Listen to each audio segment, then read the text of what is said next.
अस्सलाम वालेकुम। अज के प्रोग्राम वेलकम करते हैं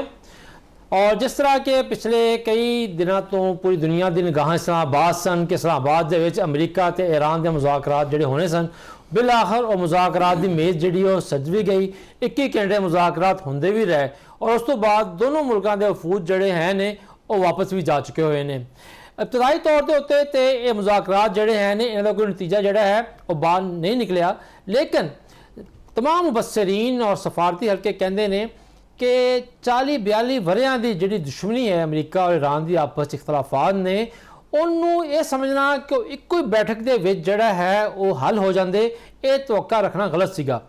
और सब तो वड्डी सफारती कामयाबी ये है कि दोनों मुल्कों के वफूद इस आला सतह के उत्ते कि अमरीका के नायब सदर सरबराही जोड़ा है वफद आया और ईरान जोड़ा है उन्होंने स्पीकर की सरबराही वफद आया, इन इस हाई लैवल वफद का आके एक जगह ते एक दूजे सामने एक मेज़ ते बह जाना ही सब तो बड़ी कामयाबी है। और दूसरी जी खुश आइंद जी गल ये है कि दोनों मुल्कों वालों हजे तिकर ये ऐसा कोई इशारा नहीं दिता गया कि जनाब अली जी आरजी जगबंदी है असी उन्होंने ख़त्म कर रहे हैं। हाँ,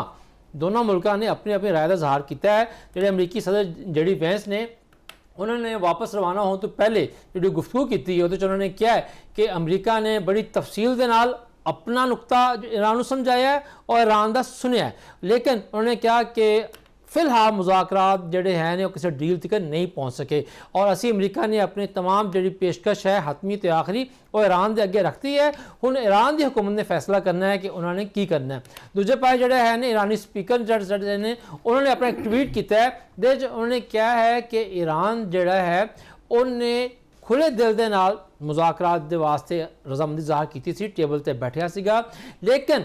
अमरीका जोड़ा है वो कुछ गैर माकूल जोड़े मुतालबात ने वो उत्ते असी गल नहीं कर सकते और इसी वजह तो एक जो अमरीका है वो ईरान का एतमाद जितन के नाकाम रहा है। इस नाल उन्होंने ये भी कहना सीगा कि अमरीका जोड़ा है साड़ी मंतक ते असूलों को समझ चुका है और हुण वो वेला आ गया है कि अमरीका फैसला करे कि वो ईरान का एतमाद जोड़ा है उन्होंने हासिल करना चाहता है या नहीं करना चाहता। एक नुकता होर बड़ा अहम है कि दोनों अफ्रीका ने जो जो बयान दिते ने मुज़ाकरात तो बाद उहदे विच कितन जड़ा है आप बनाया हुरमुज़ नूं दोबारा बंद करन दा या उत्ते कोई मसले मसाइल दा ऐसा कोई बयान नहीं है। ये मुज़ाकरात के उत्ते की सूरत हाल अगे बनेगी, मुस्तकबल मुज़ाकरात का दूसरा दौर कदों हो सकता है और जोड़े हुण मुज़ाकरात होए ने इस जो कुछ भी दोनों अफ्रीका ने किया है उन्होंने दुनिया किस नज़र ना वेख रही है, साढ़े जोड़े सियासी हल्के हैं ने वसीन वो किस तरह वेख रहे हैं और मुस्तकबल वास्ते की उम्मीदा ने ये उत्ते अज के प्रोग्राम गल करने वास्ते साढ़े स्टूडियो मौजूद ने सीनियर तजियाकार जनाब चौधरी लतीफ़ साहब। चौधरी साहब सब तो पहले वेलकम करते हैं। तुहाडे सामने सारी पेशरफ्त है, तुसी माशाअल्लाह खुद भी सारी चीज़ों तो वाकफ हो, तुसी ट्रांसमिशन बैठते रहे हो, तो ये दसो कि ਜਿਹੜੇ दोनों वफूद जा चुके हैं मुज़ाकरात का कोई डील तो नहीं हुई, लेकिन जो बयानात आए ने तुसी उन्होंने किस तरह वेखदे पे हो? ਜਿਹੜੀਆਂ ਹੁਣ ਤੱਕ ਦੀਆਂ ਜਿਹੜੀਆਂ ਡਿਵੈਲਪਮੈਂਟਸ ਨੇ ਅਸਲ ਅਸੀਂ ਤਜਜ਼ੀਏ ਤੋਂ ਹਟ ਕੇ ਜਿਹੜੀ ਪਹਿਲੀ ਗੱਲ ਸਾਡੇ ਸਾਹਮਣੇ ਆਈ ਹੈ ਉਹ ਦੋਨਾਂ ਅਫਰੀਕਾ ਦੇ ਆਪਣੇ ਬਿਆਨਾਤ ਨੇ ਜੋ ਉਹਨਾਂ ਨੇ ਖੁਦ ਕਹੇ ਨੇ। ਮਗਰ ਜਨਾਬ JD ਵੈਂਸ ਸਾਹਿਬ ਨੇ ਵੀ ਆਪਣੀ ਗੱਲ ਦੀ ਵਜ਼ਾਹਤ ਕਰ ਦਿੱਤੀ ਹੈ कि जी असी जोड़े मुज़ाकरात किए ने असी अपनियां रेड लाइन्स जड़ियां ने वो ड्रॉ कर दित्तियां ने उन्होंने ईरानियां दे उत्ते और हुण असी किसी भी नतीजे तो बगैर 21 घंटे की जिहड़ी साडे दरम्यान गुफ्तगू मुख्तलिफ सैशन होंदे रहे ने उहदे बाद असी वापस जा रहे हैं और उस तो बाद फिर जिहड़ा उन्हां दे जिहड़े दूसरे हैड सन ईरान दे उन्होंने स्पीकर जोड़े ने मोहम्मद बाकर कालीबाफ साहब ने उन्होंने भी हुण रीसेंट थोड़े टाइम पहले ही किया, उन्होंने ट्वीट किया और जिहदे च उन्होंने एक गल की कि एक तो सानू अमरीका के उत्ते क्योंकि जिहड़ा साडा पिछला तजर्बा चलिया आ रहा 40 साल का और जंगां दा 2 जंगां असीं पहले देख चुके हैं उहदे मद्देनज़र सानू उन्हां दे उत्ते इतबार नहीं है, एक यह चीज़ सामने आई है। ठीक हो गया जी। दूसरी तरफ उन्होंने यह भी गल की कि असी अपनियां गल्लां कीतियां ने जिहड़ियां रूटीन दे हुंदियां ज़ाहिर 21 घंटे का जिहड़ा दरम्यान बहुत गुफ्तगू हुई ने तो हुण असी अपने ते इहदे ते असी तजिया देखांगे क्योंकि दोनों जिहड़ियां ने वो गल्लां आ चुकियां ने। पाकिस्तान जिहड़े अमरीका के सफीर ने ਇਸਮਾਈਲ ਬਕਾਈ ਸਾਹਿਬ ਵੀ, ਉਹਨਾਂ ਦੇ ਵੀ ਬਿਆਨਾਤ ਮੁxtਲਿਫ ਟੀਵੀ ਚੈਨਲ ਦੇ ਉੱਤੇ ਚੱਲ ਰਹੇ ਨੇ। ਹੁਣ ਜਿਹੜੇ ਤਜ਼ੀਆ ਦਾ ਦੌਰ ਆਉਂਦਾ ਹੈ, ਮੁxtਲਿਫ ਹਰ ਬੰਦੇ ਦੀ ਆਪਣੀ ਆਪਣੀ ਦੇਖਣ ਦਾ ਇੱਕ ਅੰਦਾਜ਼ ਔਰ ਉਹਦਾ ਜ਼ਾਵੀਆ ਔਰ ਐਂਗਲ ਹੈਗਾ। ਤੇ ਜਿਵੇਂ ਪਹਿਲੇ ਤੁਸੀਂ ਖੁਦ ਇੱਕ ਗੱਲ ਕਹੀ ਔਰ ਅਸੀਂ ਟਰਾਂਸਮਿਸ਼ਨ ਦੇ ਵਿੱਚ ਇਕੱਠੇ ਵੀ ਇੱਕ ਗੱਲ ਨੂੰ ਇਹ ਕਹਿੰਦੇ ਰਹੇ ਕਿ ਜੇ ਅਗਰ ਅਸੀਂ ਪਾਕਿਸਤਾਨ ਦੇ ਜਿਹੜਾ ਰੋਲ ਨੂੰ ਡਿਸਕਸ ਕਰਨੇ ਆ ਤੇ ਉਹ ਤੇ ਸਾਨੂੰ ਆਂਦਾ ਕਿ ਪਾਕਿਸਤਾਨ ਨੇ ਆਪਣਾ ਰੋਲ ਜਿਹੜਾ ਨਾ ਬਹੁਤ ਹੀ ਕਾਮਯਾਬੀ ਦੇ ਨਾਲ ਅਦਾ ਕਰ ਦਿੱਤਾ ਹੈ। ਪਾਕਿਸਤਾਨ ਨੇ ਦੋਨਾਂ ਅਫਰੀਕਾ ਨੂੰ ਜਿਹੜੇ ਇੱਕ ਦੂਸਰੇ ਦੇ ਨਾਲ 40 ਸਾਲ ਦੇ ਵਿੱਚ ਉਹ ਜੰਗਾਂ ਦੇ ਵਿੱਚ ਇਨਵੋਲਵ ਸਨ, ਉਹਨਾਂ ਨੂੰ ਇਕੱਠੇ ਬਿਠਾ ਦਿੱਤਾ ਔਰ ਉਹਨਾਂ ਨੇ ਇੱਕ ਦੂਸਰੇ ਦੇ ਨਾਲ ਜਦੋਂ ਦੀ ਇਰਾਨੀ ਰਜੀਮ ਆਈ ਇਕਤਦਾਰ ਦੇ ਵਿੱਚ ਔਰ ਉਹਨਾਂ ਦਾ ਪਹਿਲੀ ਦਫਾ ਇਸ ਹਾਈ ਲੈਵਲ ਦੇ ਉੱਤੇ ਇੱਕ ਦੂਸਰੇ ਦੇ ਨਾਲ ਆਮਨੇ ਸਾਹਮਣੇ ਬੈਠ ਕੇ ਤਬਾਦਲਾ ਖਿਆਲਾਤ ਹੋਇਆ। ਬਹੁਤ ਸਾਰੀਆਂ ਗੱਲਾਂ ਹੋਈਆਂ ਹੋਣੀਆਂ ਨੇ, ਬਹੁਤ ਸਾਰੇ ਸ਼ਿਕਵੇ ਹੋਏ ਹੋਣੇ ਨੇ, ਬਹੁਤ ਸਾਰੀਆਂ ਸ਼ਿਕਾਇਤਾਂ ਹੋਈਆਂ ਹੋਣੀਆਂ ਨੇ, ਕਈ ਸ਼ਰਾਇਤ ਸਾਹਮਣੇ ਆਈਆਂ ਹੋਣੀਆਂ ਨੇ, ਉਹਨਾਂ ਦੇ ਉੱਤੇ ਕੀ ਚੀਜ਼ਾਂ ਹੋਈਆਂ ਨੇ ਉਹ ਅਜੇ ਵਕਤ ਦੇ ਨਾਲ ਆਹਿਸਤਾ ਚੀਜ਼ਾਂ ਅਨਫੋਲਡ ਹੁੰਦੀਆਂ ਜਾਣਗੀਆਂ। ਲੇਕਿਨ ਜਿਹੜਾ ਮੈਨੂੰ ਫਿਲਹਾਲ ਲੱਗ ਰਿਹਾ, ਮੈਨੂੰ ਇਹ ਜਿਹੜੀ ਚੀਜ਼ ਜ਼ਾਹਰ ਹੋਈ ਹੈ ਜਿਹੜੀ ਬਿਆਨਾਤ ਤੋਂ ਲੱਗੀ ਹੈ, ਦੇਖੋ ਅਗਰ ਕਾਲੀਬਾਬ ਸਾਹਿਬ ਨੇ ਗੱਲ ਕਹੀ ਹੈ ਨਾ ਕਿ ਜੀ ਸਾਨੂੰ ਉਹਨਾਂ ਦੇ ਉੱਤੇ ਪਿੱਛੇ ਜਿਹੜਾ ਰਵੱਈਆ ਹੈ ਜਾਂ ਜਿਹੜੀ ਉਹਨਾਂ ਦਾ ਕੰਮ ਦੋ ਜੰਗਾਂ ਦੀ ਗੱਲ ਕੀਤੀ ਹਾਂ ਉਹਨਾਂ ਨੇ ਕਿ ਵੀ ਸਾਨੂੰ ਇਤਬਾਰ ਨਹੀਂ ਹੈਗਾ। ਹੁਣ ਕੁਝ ਲੋਕ ਜਿਹੜੇ ਨਾ ਇਸ ਗੱਲ ਨੂੰ ਨਾਕਾਮੀ, ਮੁਜ਼ਾਕਰਾਤ ਦੀ ਨਾਕਾਮੀ ਤੋਂ ਸਮਝ ਰਹੇ ਨੇ ਕਿ ਇਹਦਾ ਮਤਲਬ ਹੈ ਕਿ ਉਹਨਾਂ ਨੇ ਜਵਾਬ ਦੇ ਦਿੱਤਾ ਕਿ ਜੀ ਅਸੀਂ ਸਾਡਾ ਇਹ। ਮੈਂ ਜਿਹੜਾ ਅਗਰ ਦੇਖਦੇ ਹਾਂ ਜਿਹੜੀ ਡਿਪਲੋਮੇਸੀ ਦੀ ਜਿਹੜੀ ਗੱਲਾਂ ਹੁੰਦੀਆਂ ਨੇ, ਬੜੀ ਨਜ਼ਾਕਤਾਂ ਜਿਨ੍ਹਾਂ ਨੂੰ ਅਸੀਂ ਕਹਿੰਦੇ ਹਾਂ, ਜਿਨ੍ਹਾਂ ਨੂੰ ਮੈਂ ਕੱਲ ਵੀ ਇਹ ਗੱਲ ਕਰਨਾ ਰਿਹਾ, ਅਮੂਰੇ ਮੁਮਲਕਤ ਔਰ ਰਮੂਜ਼ੇ ਮੁਮਲਕਤ, ਤੇ ਇਹ ਰਮੂਜ਼ ਦੀਆਂ ਗੱਲਾਂ ਨੇ। ਦੇਖੋ ਉਹਨਾਂ ਨੇ ਕਿਹਾ ਜੀ ਇਤਬਾਰ ਨਹੀਂ ਹੈਗਾ, ਗੱਲ ਤਾਂ ਠੀਕ ਹੈ,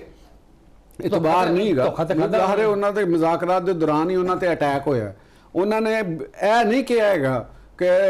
ਅਸੀਂ ਅੱਗੇ ਗੱਲ ਨਹੀਂ ਕਰਨੀ ਜਾਂ ਇਹ ਗੱਲਾਂ ਨਾਕਾਮ ਹੋ ਗਈਆਂ ਨੇ। ਇਹਦਾ ਮਤਲਬ ਹੈਗਾ ਕਿ ਇਹ ਉਮੀਦ ਦਾ ਇੱਕ ਜਿਹੜਾ ਚਿਰਾਗ ਹੈ ਉਹ ਰੋਸ਼ਨ ਹੈਗਾ ਕਿ ਅਗਰ ਇਤਬਾਰ ਹੋ ਜਾਏ ਤੇ ਮਾਮਲਾਤ ਨੂੰ ਸੁਲਝ ਸਕਦੇ ਨੇ, ਮਾਮਲਾਤ ਹੱਲ, ਯਾਨੀ ਇਹੀ ਮਤਲਬ ਨਿਕਲਦਾ ਨਾ ਉਹਦਾ ਕਿ ਸਾਨੂੰ ਇਤਬਾਰ ਨਹੀਂ। ਅਗਰ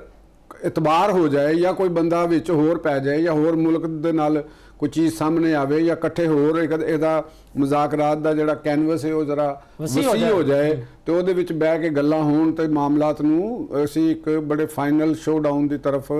ਜਾਇਆ ਜਾ ਸਕਦਾ ਔਰ ਹਤਮੀ ਐਗਰੀਮੈਂਟ ਵੀ ਤਿਆਰ ਹੋ ਅੱਛਾ ਚੋਈ ਸਾਹਿਬ, ਜਿਹੜੀ ਹੁਣ ਤੇ ਖਬਰਾਂ ਨਿਕਲ ਰਹੀਆਂ ਨੇ, ਜ਼ਾਹਰੀ ਗੱਲ ਹੈ ਕਿ ਇਸ ਤਰ੍ਹਾਂ ਮੁਜ਼ਾਕਰਾਤ ਐਡੇ ਹਸਾਸ ਸਨ ਕਿ ਬਹੁਤ ਜ਼ਿਆਦਾ ਰਾਜ਼ਦਾਰੀ ਦਾ ਅਹਿਤਮਾਮ ਕੀਤਾ ਗਿਆ ਸੀਗਾ। ਇਸੇ ਵਾਸਤੇ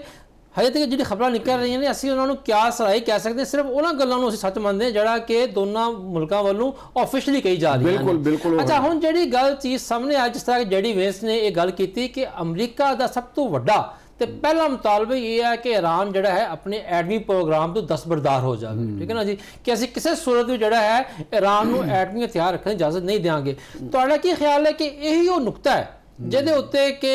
ਗੱਲ ਜਿਹੜੀ ਹੈ ਹਜੇ ਡੈਡ ਲੌਕ ਹੈ? ਕਿਉਂਕਿ ਇਸਮਾਈਲ ਬਕਾਈ ਸਾਹਿਬ ਨੇ ਵੀ ਆਪਣੇ ਬਿਆਨ 'ਚ ਗੱਲ ਕਹੀ ਹੈ ਕਿ ਸਿਰਫ 3 ਜਾਂ 4 ਐਸੇ ਨੁਕਾਤ ਨੇ ਜਿਹਦੇ ਉੱਤੇ ਕਿ ਇਖਤਲਾਫ ਬਰਕਰਾਰ ਹੈ, ਬਾਕੀ ਚੀਜ਼ਾਂ ਤੇ ਪੇਸ਼ਰਫਤ ਹੋਈ ਹੈ। ਹਾਂ, ਉਹ ਦੇਖੋ ਜੀ ਕੁਝ ਚੀਜ਼ਾਂ ਤੇ ਐਸੀਆਂ ਨੇ ਜਿਨ੍ਹਾਂ ਦੇ ਵਿੱਚ ਪੇਸ਼ਰਫਤ ਦਾ ਇਮਕਾਨ ਵਾਜ਼ੇ ਨਜ਼ਰ ਆਉਂਦਾ ਸੀ। ਉਹਨਾਂ ਦੇ ਜਿਹੜੀਆਂ ਉਹ ਪਾਬੰਦੀ ਦੀ ਗੱਲਾਂ ਕਰਦੇ ਨੇ ਕਿ ਸਾਡੇ ਉੱਤੇ ਇੰਟਰਨੈਸ਼ਨਲ ਜਿਹੜੀਆਂ ਔਰ ਅਮਰੀਕਾ ਨੇ 2 ਟਾਈਪ ਦੀਆਂ ਪਾਬੰਦੀਆਂ ਨੇ ਨਾ, ਇੱਕ ਤੇ UN ਦੇ ਪਲੇਟਫਾਰਮ ਨੂੰ ਯੂਜ਼ ਕਰਦੇ ਹੋਏ ਪਾਬੰਦੀਆਂ ਉਹਨਾਂ ਦੇ ਉੱਤੇ ਲਗਾਈਆਂ ਗਈਆਂ, ਕੁਝ ਅਮਰੀਕਾ ਨੇ ਖੁਦ ਆਪਣੇ ਤੌਰ ਦੇ ਉੱਤੇ ਲਾਈਆਂ ਨੇ, ਕੁਝ ਯੂਰਪੀ ਯੂਨੀਅਨ ਨੇ ਆਪਣੇ ਤੌਰ ਦੇ ਉੱਤੇ ਲਾਈਆਂ ਨੇ। ਇੱਕ ਤੇ ਇਹ ਹੈਗੀ ਹੈ ਕਿ ਉਹਨਾਂ ਦੇ ਉੱਤੇ ਪਾਬੰਦੀ ਦਾ ਖਾਤਮਾ ਕੀਤਾ ਜਾਏ ਫੌਰੀ ਤੌਰ ਤੇ ਇਹ ਹੋਏਗਾ, ਯਾਨੀ ਮੈਂ ਪੋਸੀਬਿਲਿਟੀ ਦੀ ਗੱਲ ਕਰ ਰਿਹਾ ਕਿ ਇਹਦੇ ਤੇ ਗੱਲ ਹੋ ਸਕਦੀ ਕਿ ਅਮਰੀਕਾ ਨੇ ਜਿਹੜੀਆਂ ਲਾਈਆਂ ਨੇ ਨਾ ਉਹ ਤੇ ਫੌਰੀ ਤੌਰ ਤੇ ਇੱਕ ਪ੍ਰੈਜ਼ੀਡੈਂਸ਼ੀਅਲ ਆਰਡਰ ਦੇ ਤਹਿਤ ਖਤਮ ਹੋ ਜਾਣਗੀਆਂ। ਤੇ ਦੂਸਰੀ ਤਰਫ ਯੂਰਪੀ ਯੂਨੀਅਨ ਔਰ ਉਹ ਕਿਸ ਤਰ੍ਹਾਂ ਕਰਦਾ ਜਾਂ ਬ੍ਰਿਟਨ ਉਹਨਾਂ ਦੇ ਨਾਲ ਕੀ ਕਰਦਾ ਤੇ ਉਹ ਫਿਰ ਅਗਲੀ ਇੱਕ ਮੰਜ਼ਲ ਹੋਏਗੀ, ਜਾਂ ਫਿਰ ਯੂਨਾਈਟਿਡ ਨੇਸ਼ਨ ਦਾ ਇੱਕ ਪ੍ਰੋਸੈਸ ਹੋਏਗਾ ਜਿਹਦੇ ਜ਼ਰੀਏ ਫਿਰ ਉਹ ਪਾਬੰਦੀਆਂ ਖਤਮ ਹੋ ਜਾਣਗੀਆਂ। ਲੇਕਿਨ ਅਗਰ ਕੋਈ ਪੇਸ਼ਰਫਤ ਹੁੰਦੀ ਹੈ ਔਰ ਜਿਹੜੀ ਕਿ ਇਹਦੇ ਅੰਦਰ ਯਕੀਨਨ ਹੋਈ ਵੀ ਹੈ, 3-4 ਪੁਆਇੰਟਸ ਦੀ ਗੱਲ ਕਰ ਰਹੇ ਹਾਂ, ਉਹ ਪੁਆਇੰਟਸ ਜਿਹੜੇ ਨੇ ਉਹ ਤੇ ਇੱਕ ਤੇ ਇਹ ਪੋਸੀਬਲ ਸਭ ਤੋਂ ਵੱਡਾ ਕਿ ਜਿਹੜੇ ਮੈਨੂੰ ਲੱਗਦਾ ਹੈ ਕਿ ਉਹਨਾਂ ਦੀ ਐਟਮੀ ਪ੍ਰੋਗਰਾਮ ਨੂੰ ਕੰਪਲੀਟਲੀ ਰੋਲ ਬੈਕ ਕਰਨਾ, ਕੰਪਲੀਟ ਰੋਲ ਬੈਕ ਕਰਨਾ, ਇਹਦੇ ਤੇ ਇਖਤਲਾਫ ਯਕੀਨਨ ਥੋੜਾ ਬਹੁਤ ਹੋ ਸਕਦਾ। ਲੇਕਿਨ ਉਹਦੇ ਤੇ ਮੈਂ ਤੁਹਾਨੂੰ ਇਹ ਵੀ ਦੱਸ ਚੁੱਕਿਆ ਹਾਂ, ਪਹਿਲੇ ਵੀ ਮੈਂ ਗੱਲ ਕਰ ਚੁੱਕਿਆ ਹਾਂ ਕਿ ਸ਼ਹੀਦ ਅਲੀ ਖਾਮੇਨੀ ਸਾਹਿਬ ਦਾ ਫਤਵਾ ਹੈ ਐਟਮ ਬੰਬ ਦੇ ਉੱਤੇ ਕਿ ਅਸੀਂ ਐਟਮ ਫੌਜੀ ਮਕਾਸਦ ਵਾਸਤੇ ਨਹੀਂ ਇਹ ਚੀਜ਼ਾਂ ਹੋਣੀਆਂ, ਤੇ ਲਿਹਾਜ਼ਾ ਮੇਰਾ ਖਿਆਲ ਹੈ ਕਿ ਇਰਾਨੀ ਕਿਆਦਤ ਵਾਸਤੇ ਆਪਣੇ ਰਹਿਬਰ ਦੀ ਤਾਲੀਮਾਤ ਔਰ ਉਹਨਾਂ ਦੇ ਇਰਸ਼ਾਦਾਤ ਦੀ ਰੌਸ਼ਨੀ ਦੇ ਵਿੱਚ ਇਹਦੇ ਉੱਤੇ ਅੱਗੇ ਵਧਣਾ ਆਸਾਨ ਹੈ, ਯਾਨੀ ਇਹ ਮੁਸ਼ਕਲ ਨਹੀਂ ਹੈਗਾ, ਕਿਉਂਕਿ ਪਿੱਛੇ ਉਹਨਾਂ ਦੀ ਫਤਵੇ ਦੀ ਇੱਕ ਤਾਇਦ ਹਾਸਲ ਹੈਗੀ ਹੈ। ਦੂਸਰੀ ਗੱਲ ਆ ਜਾਂਦੀ ਹੈ ਉਹਨਾਂ ਦੇ ਉੱਤੇ, ਜੇ ਇੱਕ ਤੇ ਆ ਗਈਆਂ ਪਾਬੰਦੀਆਂ ਵੀ ਵਾਪਸ ਹੋ ਸਕਦੀਆਂ ਨੇ। ਅਮਰੀਕਾ ਫੌਰੀ ਤੌਰ ਦੇ ਉੱਤੇ ਰਿਲੀਫ ਉਹਨਾਂ ਨੂੰ ਦੇ ਸਕਦਾ ਹੈ, ਜਿਹੜਾ ਇੱਕ ਬੜਾ ਵੱਡਾ ਰਿਲੀਫ ਹੋਏਗਾ। ਜਿਹੜੀ ਦੂਸਰੀ ਪਾਬੰਦੀ ਮੈਨੂੰ ਜਿਹੜਾ ਮੁਸ਼ਕਲ ਇਰਾਨੀ ਰਜੀਮ ਵਾਸਤੇ ਮੁਸ਼ਕਲ ਨਜ਼ਰ ਆ ਰਹੀ ਹੈ,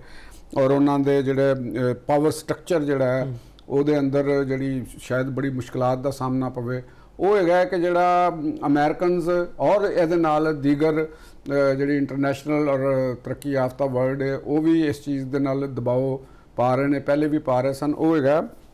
ਸਿਵਲ ਲਿਬਰਟੀਜ਼ ਦਾ, ਕਿ ਈਰਾਨ ਦੇ ਸਿਸਟਮ ਨੂੰ ਓਪਨ ਅਪ ਕੀਤਾ ਜਾਵੇ ਔਰ ਉੱਥੇ ਜਿਹੜੇ ਲਿਬਰਲ ਹਲਕੇ ਨੇ, ਜਿਹੜੇ ਦੀਗਰ ਸਿਆਸੀ ਜਮਾਤਾਂ ਦੇ ਲੋਕ ਨੇ, ਇੱਕ ਤੇ ਤੁਹਾਨੂੰ ਪਤਾ ਕਿ ਗੱਲ ਕਰਨ ਦੀ ਵੀ ਇਜਾਜ਼ਤ ਹੋਵੇ, ਤੇ ਜਿਹੜੇ ਦੂਸਰੇ ਬਾਹਰ ਇਰਾਨੀ ਡਾਇਸਪੋਰਾ ਹੈ, ਜਿਵੇਂ ਉਹਨਾਂ ਦੀ ਇੱਕ ਤਨਜ਼ੀਮ ਹੈਗੀ ਹੈ ਮੁਜਾਹਿਦੀਨ ਖਲਕ, ਉਹ ਮਰੀਮ ਰਜਵੀ ਇੱਕ ਉਹਨਾਂ ਨੂੰ ਹੈਡ ਕਰ ਰਹੀਆਂ ਨੇ ਇਰਾਨੀ, ਉਹਨੇ ਬਾਹਰ, ਤੇ ਇੱਕ ਰਜ਼ਾ ਸ਼ਾਹ ਪਹਿਲਵੀ ਦੇ ਸਾਹਿਬਜ਼ਾਦੇ ਨੇ ਉਹ ਵੀ ਬਾਹਰ ਨੇ। ਤੇ ਇਹ ਵੀ ਇੱਕ ਸ਼ਰਤ ਦੇ ਵਿੱਚ ਜਿਹੜਾ ਮੈਨੂੰ ਲੱਗਦਾ ਜ਼ਰੂਰੀ ਨਹੀਂ ਕਿ ਇਹ ਹੋਏਗਾ ਕਿ ਵੀ ਉਹਨਾਂ ਦੀ ਵਾਪਸੀ ਕਿਸ ਤਰ੍ਹਾਂ ਪੋਸੀਬਲ ਹੋਏਗੀ, ਕਿਉਂਕਿ ਉਹਨਾਂ ਦੇ ਵਾਸਤੇ ਤਾਂ ਵਾਪਸ ਆਉਣਾ ਮੁਮਕਿਨ ਨਹੀਂ ਹੈਗਾ। ਤੇ ਇਹ ਅਗਰ ਉਹ ਵਾਪਸੀ ਦੀ ਇਜਾਜ਼ਤ ਦਿੰਦੇ ਨੇ, ਸਿਵਲ ਲਿਬਰਟੀਜ਼ ਨੂੰ ਕਰਦੇ ਨੇ, ਔਰ ਜਿਹੜੀਆਂ ਜੇਲ੍ਹਾਂ ਦੇ ਵਿੱਚ ਕੈਦ ਨੇ ਲੋਕ ਉਹਨਾਂ ਨੂੰ ਉਹ ਛੁਡਾਉਣ ਦੀ ਗੱਲਾਂ ਕਰਦੇ ਨੇ, ਤੇ ਸ਼ਾਇਦ ਇਹ ਰਜੀਮ ਵਾਸਤੇ ਅਫੋਰਡੇਬਲ ਨਹੀਂ ਹੋਏਗਾ, ਉਹਨਾਂ ਵਾਸਤੇ ਬਹੁਤ ਹੀ ਇਹ ਮਤਲਬ ਕਿ ਇੱਕ ਕਿਹਨੂੰ ਕਹਿ ਲਓ ਕਿ ਹਾਰਡ ਨਟ ਟੂ ਕ੍ਰੈਕ ਵਾਲਾ ਖਿਆਲ ਹੈ ਕਿ ਜਿਹੜਾ ਈਰਾਨ ਦੇ ਅੰਦਰ ਸਭ ਤੋਂ ਸਖਤ ਗੀਰ ਹੋਈ ਹੈ ਉਹ ਪਾਸਦਾਰਾਨਾ ਇਨਕਲਾਬ ਦਾ ਹੈ। ਪਾਸਦਾਰਾਨਾ ਇਨਕਲਾਬ ਦੀ ਜਿਹੜੀ ਵੈਸਟਰਨ ਮੀਡੀਆ ਨੂੰ ਅਗਰ ਅਸੀਂ ਦੇਖਦੇ ਹਾਂ ਜਾਂ ਵੈਸਟਰਨ ਮੁਬਸਰੀਨ ਨੂੰ ਅਸੀਂ ਦੇਖਦੇ ਹਾਂ, ਤੇ ਉਹਨਾਂ ਦਾ ਤੇ ਉਹ ਕਹਿਣਾ ਜੀ ਉਹ ਇੱਕ ਮਤਵਾਜ਼ੀ ਹੁਕੂਮਤ ਹੈ, ਮਤਵਾਜ਼ੀ ਉੱਥੇ ਗਵਰਨਮੈਂਟ ਹੈ, ਔਰ ਕਿਸੇ ਹੱਦ ਤੱਕ ਇਹਨੂੰ ਅਸੀਂ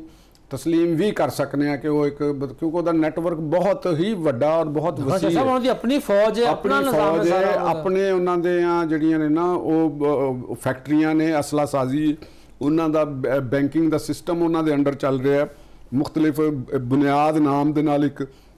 ਉੱਥੇ ਅਦਾਰਾ, ਉਹਦਾ ਨਾਂ ਹੈ ਬੁਨਿਆਦ, ਸਹੀ, ਜਿਹਦੇ ਅੰਦਰ ਜਿਹੜਾ ਇਹ ਉਹ ਬੁਨਿਆਦ ਉਹ ਅਦਾਰਾ ਉਹ ਬਣਾਇਆ ਗਿਆ ਸੀ ਕਿ ਜਿਹੜਾ ਸ਼ਾਹ ਈਰਾਨ ਦੇ ਇਕਤਦਾਰ ਤੋਂ ਹਟਣ ਤੋਂ ਬਾਅਦ ਜਿਹੜੀਆਂ ਸ਼ਾਹੀ ਜਾਇਦਾਦਾਂ ਸਨ ਉੱਥੇ ਨਾ,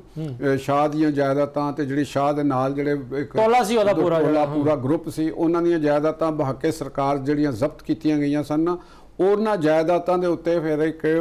ਬੁਨਿਆਦ ਦੇ ਨਾਲ ਇੱਕ ਫਾਊਂਡੇਸ਼ਨ ਬਣਾਤੀ ਗਈ ਸੀ। ਉਹਨੂੰ ਫਾਊਂਡੇਸ਼ਨ ਦਾ ਤਰਜਮਾ ਫਾਰਸੀ ਦੇ ਵਿੱਚ ਬੁਨਿਆਦ ਰੱਖਿਆ ਗਿਆ ਸੀ, ਤੇ ਉਹਦੇ ਅੰਦਰ ਫਿਰ ਨਾ ਪੈਸਾ ਜਿਹੜਾ ਉਹ ਬਿਲੀਅਨਸ ਆਫ ਡਾਲਰ ਸੀ, ਔਰ ਇਹ ਬਰਾਹ ਰਾਸਤ ਰਹਿਬਰ ਇਹਨਾਂ ਨੂੰ ਦੇਖਦੇ ਸਨ, ਔਰ ਇਹ ਸਾਰਾ ਤਾਲਿਬਾਨ ਦੇ ਕਹਿ ਰਹੇ ਹਾਂ ਪਾਸਦਾਰਾਨ ਦੇ ਨਾਲ, ਕਿਉਂਕਿ ਪਾਸਦਾਰਾਨ ਵੀ ਰਹਿਬਰ ਆਲਾ ਦੇ ਬਰਾਹ ਰਾਸਤ ਕਮਾਨ 'ਚ ਸਨ, ਔਰ ਜਿਹੜੇ ਕਾਲੀਬਾਫ ਨੇ ਇਹ ਉਹਨਾਂ ਦੀ ਕਮਾਨ ਦੇ ਵਿੱਚ ਬਰਾਹ ਰਾਸਤ ਕੰਮ ਕਰ ਚੁੱਕੇ ਨੇ। ਔਰ ਇਹਨਾਂ ਦੇ ਬਾਰੇ 'ਚ ਕਿਹਾ ਜਾਂਦਾ ਕਿ ਉਹ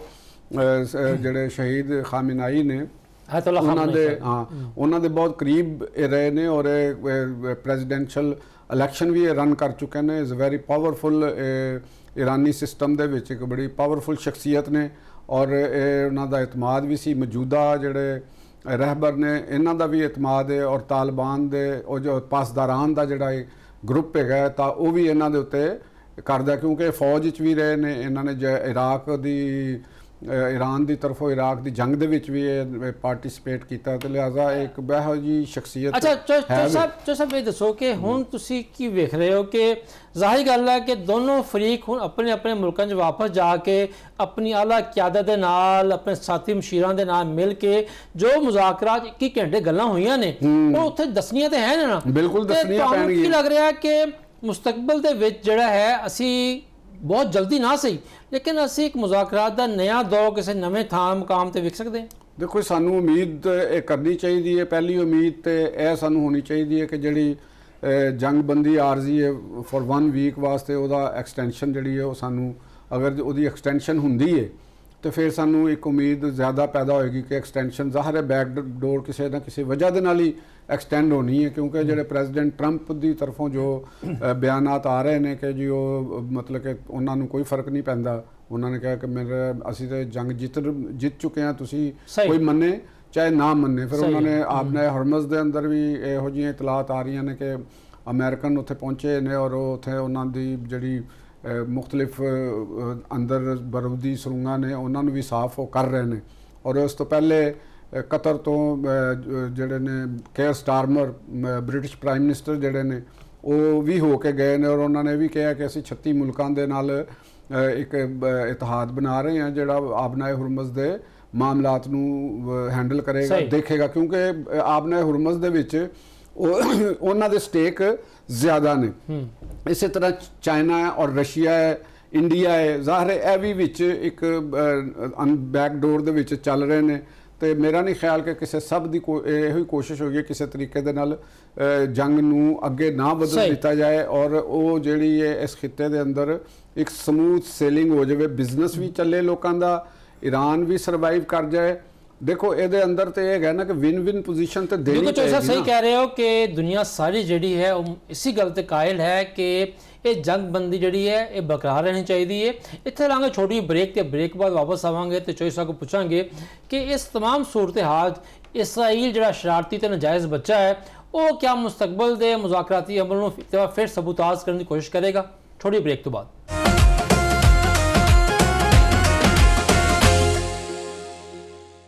जी ब्रेक तो बाद वापस वेलकम करते हैं। अच्छा चोई साहब जिस तरह की तुसीं गल पहले भी की सी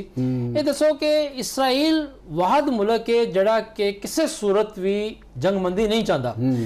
40-42 वरियां दे विच नेतनयाहू ने किन्ने अमरीकी सदरां दे नाल कोशिश की पींग पान दी किसी तरह घेर के ईरान ते हमला करा दईए, लेकिन Bush senior, Bush junior, Biden, Obama हत्या कि खुद सदर ट्रंप जिहड़े ने अपने पहले दौर दे विच नेतनयाहू दे जाल च नहीं फसे, लेकिन ऐतकी फस गए। हुण कुछ लोग कहते हैं कि एपिस्टन फाइल दा दबाव है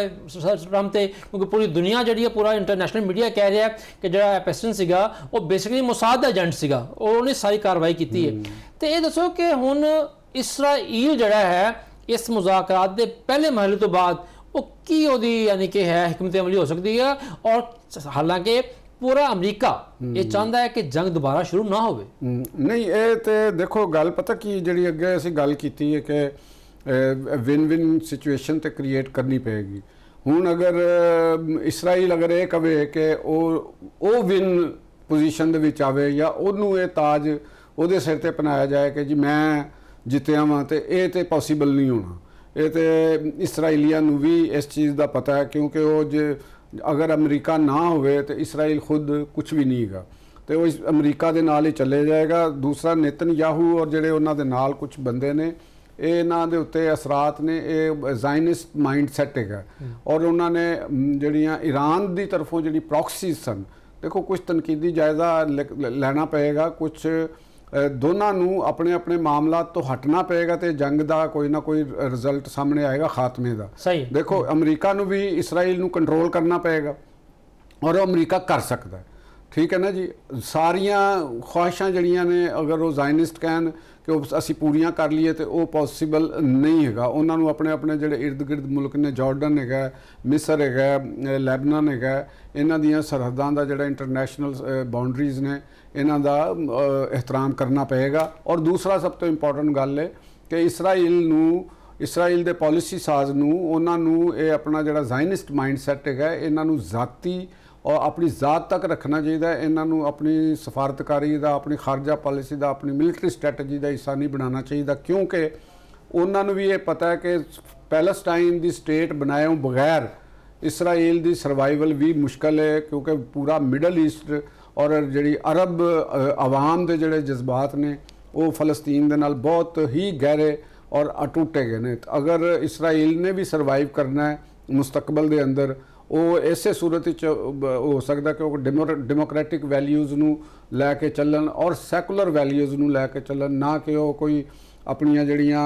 तालमूद दी तालीमात नूं एक बतौर इस तरीके दे नाल लैके चलन कि असी पूरा मिडल ईस्ट के उत्ते कंट्रोल करना। तो जिहड़े गल की है ना कि पूरी मिडल ईस्ट वाली, देखो नेतनयाहू की तो हमेशा कोशिश रही है ग्रेटर इसराइल कम बहुत कम करता पाया, लेकिन जिहड़े हम देखो जैसे ही मुज़ाकरात अज खत्म हुए हैं तो अज ही जिहड़ा है और जिहड़ी वे जान थोड़ी देर बाद ही इसराइल ने फिर लबनान के एक शहर पर हमला किया है, 5 अफराद शहीद हो गए हैं। हुण इसराइल के अंदर की भी सूरत हाल जिहड़ी है बड़ी ਪਚੀਤਾ ਜੀ ਹੋਈ ਹੈ। ਅੱਜ ਸੁਣਿਆ ਹੈ ਕਿ ਨੇਤਨਯਾਹੂ ਦੇ ਜਿਹੜੇ ਕਰਪਸ਼ਨ ਦੇ ਕੇਸਿਸ ਨੇ ਉਹਨਾਂ ਦੀ ਸੁਣਵਾਈ ਦੁਬਾਰਾ ਸ਼ੁਰੂ ਹੋ ਰਹੀ ਹੈ ਔਰ ਬੜੇ ਮਜ਼ਬੂਤ ਤਕੜੇ ਕੇਸ ਨੇ ਉਹਦੇ ਬਾਰੇ ਕਿਹਾ ਜਾ ਰਿਹਾ ਹੈ। ਨਵੰਬਰ ਦੇ ਵਿੱਚ ਇਸਰਾਈਲ ਦੇ ਵਿੱਚ ਨਵੇਂ ਇਲੈਕਸ਼ਨ ਵੀ ਹੋ ਰਹੇ ਨੇ ਔਰ ਪਹਿਲੇ ਵੀ ਔਰ ਕੱਲ ਵੀ ਜਿਹੜਾ ਦਿਨ ਗੁਜ਼ਰਿਆ ਹੈ ਉਹਦੇ ਵਿੱਚ ਇਸਰਾਈਲ ਦੇ ਅੰਦਰ ਯਹੂਦੀਆਂ ਨੇ ਬਹੁਤ ਵੱਡੇ ਮੁਜ਼ਾਹਰੇ ਕੀਤੇ ਨੇ ਨੇਤਨਯਾਹੂ ਦੇ ਖਿਲਾਫ ਕਿ ਆ ਜੰਗ ਰੋਕੋ, ਜੰਗ ਨਹੀਂ ਹੋਣੀ ਚਾਹੀਦੀ, ਕਿਉਂਕਿ ਈਰਾਨ ਨੇ ਜਿਸ ਤਰ੍ਹਾਂ ਜਵਾਬ ਦਿੱਤਾ ਇਸਰਾਈਲ ਦੇ ਅੰਦਰ ਉਹਨਾਂ ਦਾ ਆਇਰਨ ਡੋਮ ਤੇ ਜਿੰਨੇ ਸਿਸਟਮ ਸਾਰੇ ਫਾਰਿਗ ਹੋ ਗਏ ਔਰ ਖੁਦ ਤੇਲ ਅਵੀਵ ਸਮੇਤ ਬਾਕੀ ਜਗ੍ਹਾ ਤੇ ਨੁਕਸਾਨ ਹੋਇਆ ਤੇ ਇਸ ਟਾਈਮ ਇਸਰਾਈਲ ਦੇ ਅੰਦਰ ਜਿਹੜੀ ਆਵਾਜ਼ ਉੱਠਣਾ ਸ਼ੁਰੂ ਹੋ ਗਈ ਹੈ ਕਿ ਜੀ ਜੰਗ ਮਜ਼ੀਦ ਨਾ ਕਰੋ। ਨੇਤਨਯਾਹੂ ਤੇ ਦਬਾਅ ਆਏਗਾ? ਨਹੀਂ, ਬਿਲਕੁਲ ਦਬਾਅ ਆਏਗਾ ਨਹੀਂ, ਬਲਕਿ ਉਹਨਾਂ ਦੇ ਉੱਤੇ ਦਬਾਅ ਬਹੁਤ ਜ਼ਿਆਦਾ ਹੈ ਕਿਉਂਕਿ ਜਿਹੜੀ ਅੰਦਰ ਜਿਹੜੀ ਜਿਊਸ਼ ਪਾਪੂਲੇਸ਼ਨ ਹੈਗੀ ਹੈ ਜਿਨ੍ਹਾਂ ਨੂੰ ਇਸਰਾਈਲੀ ਅਸੀਂ ਕਹਿੰਦੇ ਆ ਆਵਾਮ ਹੈਗੇ ਆ, ਆਵਾਮ ਦੀ ਅਕਸਰੀਅਤ ਵੀ ਜੰਗ ਦੇ ਵਿੱਚ ਸ਼ਾਮਲ ਨਹੀਂ ਹੋਣਾ ਚਾਹੁੰਦੀ। ਇਹ ਗੱਲ ਸਿੱਧੀ ਜੀ ਗੱਲ ਹੈ ਰਿਜ਼ਵਾਨ ਸਾਹਿਬ ਕਿ ਦੁਨੀਆ ਦੇ ਕਿਸੇ ਵੀ ਸਟੇਟ ਦੀ ਆਵਾਮ ਜਿਹੜੀ ਹੈ ਉਹ ਜੰਗ ਨਹੀਂ ਚਾਹੁੰਦੀ ਕਿਉਂਕਿ ਸਭ ਤੋਂ ਜ਼ਿਆਦਾ ਨੁਕਸਾਨ ਆਵਾਮ ਨੂੰ ਹੁੰਦਾ ਹੈ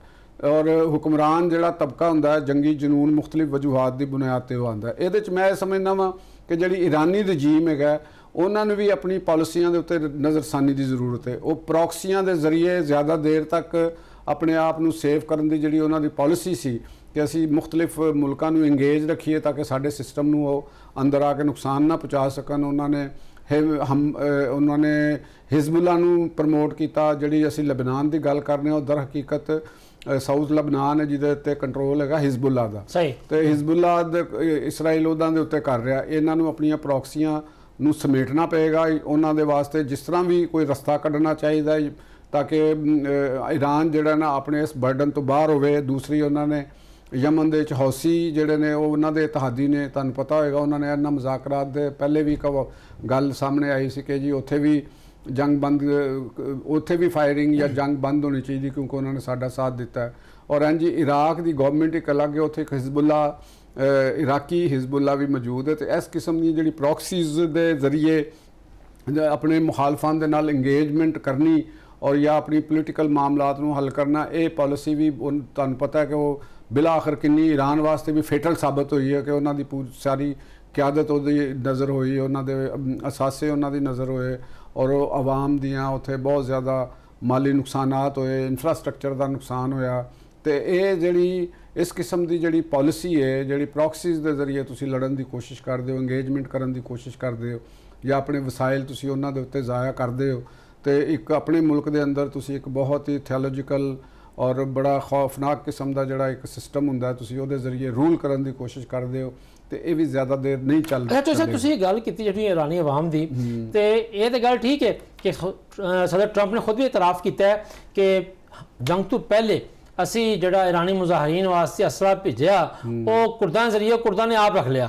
ਔਰ ਤੁਹਾਨੂੰ ਪਤਾ ਉਸ ਟਾਈਮ ਤੇ ਅਮਰੀਕਾ ਇਸਰਾਈਲ ਦੀ ਪੂਰੀ ਹਕਮਤ ਅਮਲੀ ਔਰ ਕੋਸ਼ਿਸ਼ ਇਹ ਸੀਗੀ ਕਿ ਕਿਸੇ ਤਰ੍ਹਾਂ ਇਹ ਮੁਜ਼ਾਹਰੀਨ ਦੇ ਜ਼ਰੀਏ ਬਗਾਵਤ ਹੋ ਜਾਏ ਔਰ ਰਜੀਮ ਚੇਂਜ ਹੋ ਜਾਏ, ਲੇਕਿਨ ਉਹ ਐਨ ਟਾਈਮ ਤੇ ਨਾ ਹੋ ਸਕੀ ਔਰ ਜੰਗ ਵੀ ਸ਼ੁਰੂ ਹੋ ਗਈ। ਇਸ ਜੰਗ ਨੇ ईरानी कौम ਨੂੰ ਤੇ ਇੱਕ ਕਰਤਾ ਲੇਕਿਨ ਜਿਹੜੇ ਉਹਨਾਂ ਦੇ ਮਾਸ਼ੀ ਮਸਾਇਲ ਨੇ ਜੋ ਮਹਿੰਗਾਈ ਦਾ ਆਲਮ ਹੈ ਜੋ ਬਾਕੀ ਉੱਥੇ ਬੁਨਿਆਦੀ ਸਹੂਲਤਾਂ ਦਾ ਫੁਕਦਾਨ ਹੈ ਉਹਦੀ ਵਜ੍ਹਾ ਤੋਂ ਇੱਕ ਅਲੱਗ ਦਬਾਅ ਜਿਹੜਾ ਹੈ ਈਰਾਨੀ ਰਜੀਮ ਦੇ ਉੱਤੇ ਈਰਾਨੀ ਕਿਆਦਤ ਤੇ ਮੌਜੂਦ ਹੈ ਔਰ ਕਿਆ ਇਹ ਦਬਾਅ ਜਿਹੜਾ ਹੈ ਈਰਾਨ ਦੀ ਮੌਜੂਦਾ ਜਿਹੜੀ ਕਿਆਦਤ ਹੈ ਉਹਨੂੰ ਮਜਬੂਰ ਨਹੀਂ ਕਰੇਗਾ ਕਿ ਕੋਈ ਨਾ ਕੋਈ ਰਾਹ ਕੱਢੋ, ਹਰ ਦਰਮੀ ਦਾ ਮੁਜ਼ਾਹਰਾ ਨਾ ਕਰੋ, ਕੋਈ ਨਾ ਕੋਈ ਅੱਗੇ ਦੁਨੀਆ ਨਾਲ ਚੱਲਣਾ ਹੈ, ਰਾਹ ਕੱਢੋ ਕੋਈ। ਨਹੀਂ ਇਹਦੇ 'ਚ ਤੇ ਜਿਹੜੀ ਅਸੀਂ ਗੱਲ ਕਰ ਰਹੇ ਹਾਂ ਕਿ ਦੇਖੋ ਪਹਿਲੇ ਕਹਿੰਦੇ ਨੇ ਨਾ ਅਸੀਂ ਪੰਜਾਬੀ ਦੇ ਵਿੱਚ ਅਸੀਂ ਬੋਲਦੇ ਹਾਂ ਨਾ ਕਿ ਆਪਣੀ ਮੰਜੀ ਥੱਲੇ ਡਾਂਗ ਫੇਰੋ, ਉਹਦਾ ਮਤਲਬ ਇਹ ਹੀ ਹੁੰਦਾ ਕਿ ਯਾਨੀ ਆਪਣੇ ਘਰ ਨੂੰ ਸਾਫ਼ ਕਰੋ। ਤੇ ਪਹਿਲੀ ਜਿਹੜੀ ਈਰਾਨੀ ਰਜੀਮ ਵਾਸਤੇ ਵੀ ਹੈਗਾ ਕਿ ਉਹਨਾਂ ਨੂੰ ਇਸ ਚੀਜ਼ ਦਾ ਮੇਰਾ ਖਿਆਲ ਹੈ ਕਿ ਹੁਣ ਉਹ ਵਕਤ ਆ ਗਿਆ ਹੈ ਕਿ ਉਹਨਾਂ ਨੂੰ ਇਹ ਗੱਲ ਤਸਲੀਮ ਕਰ ਲੈਣੀ ਚਾਹੀਦੀ ਹੈ ਕਿ ਸਿਵਲ ਲਿਬਰਟੀਜ਼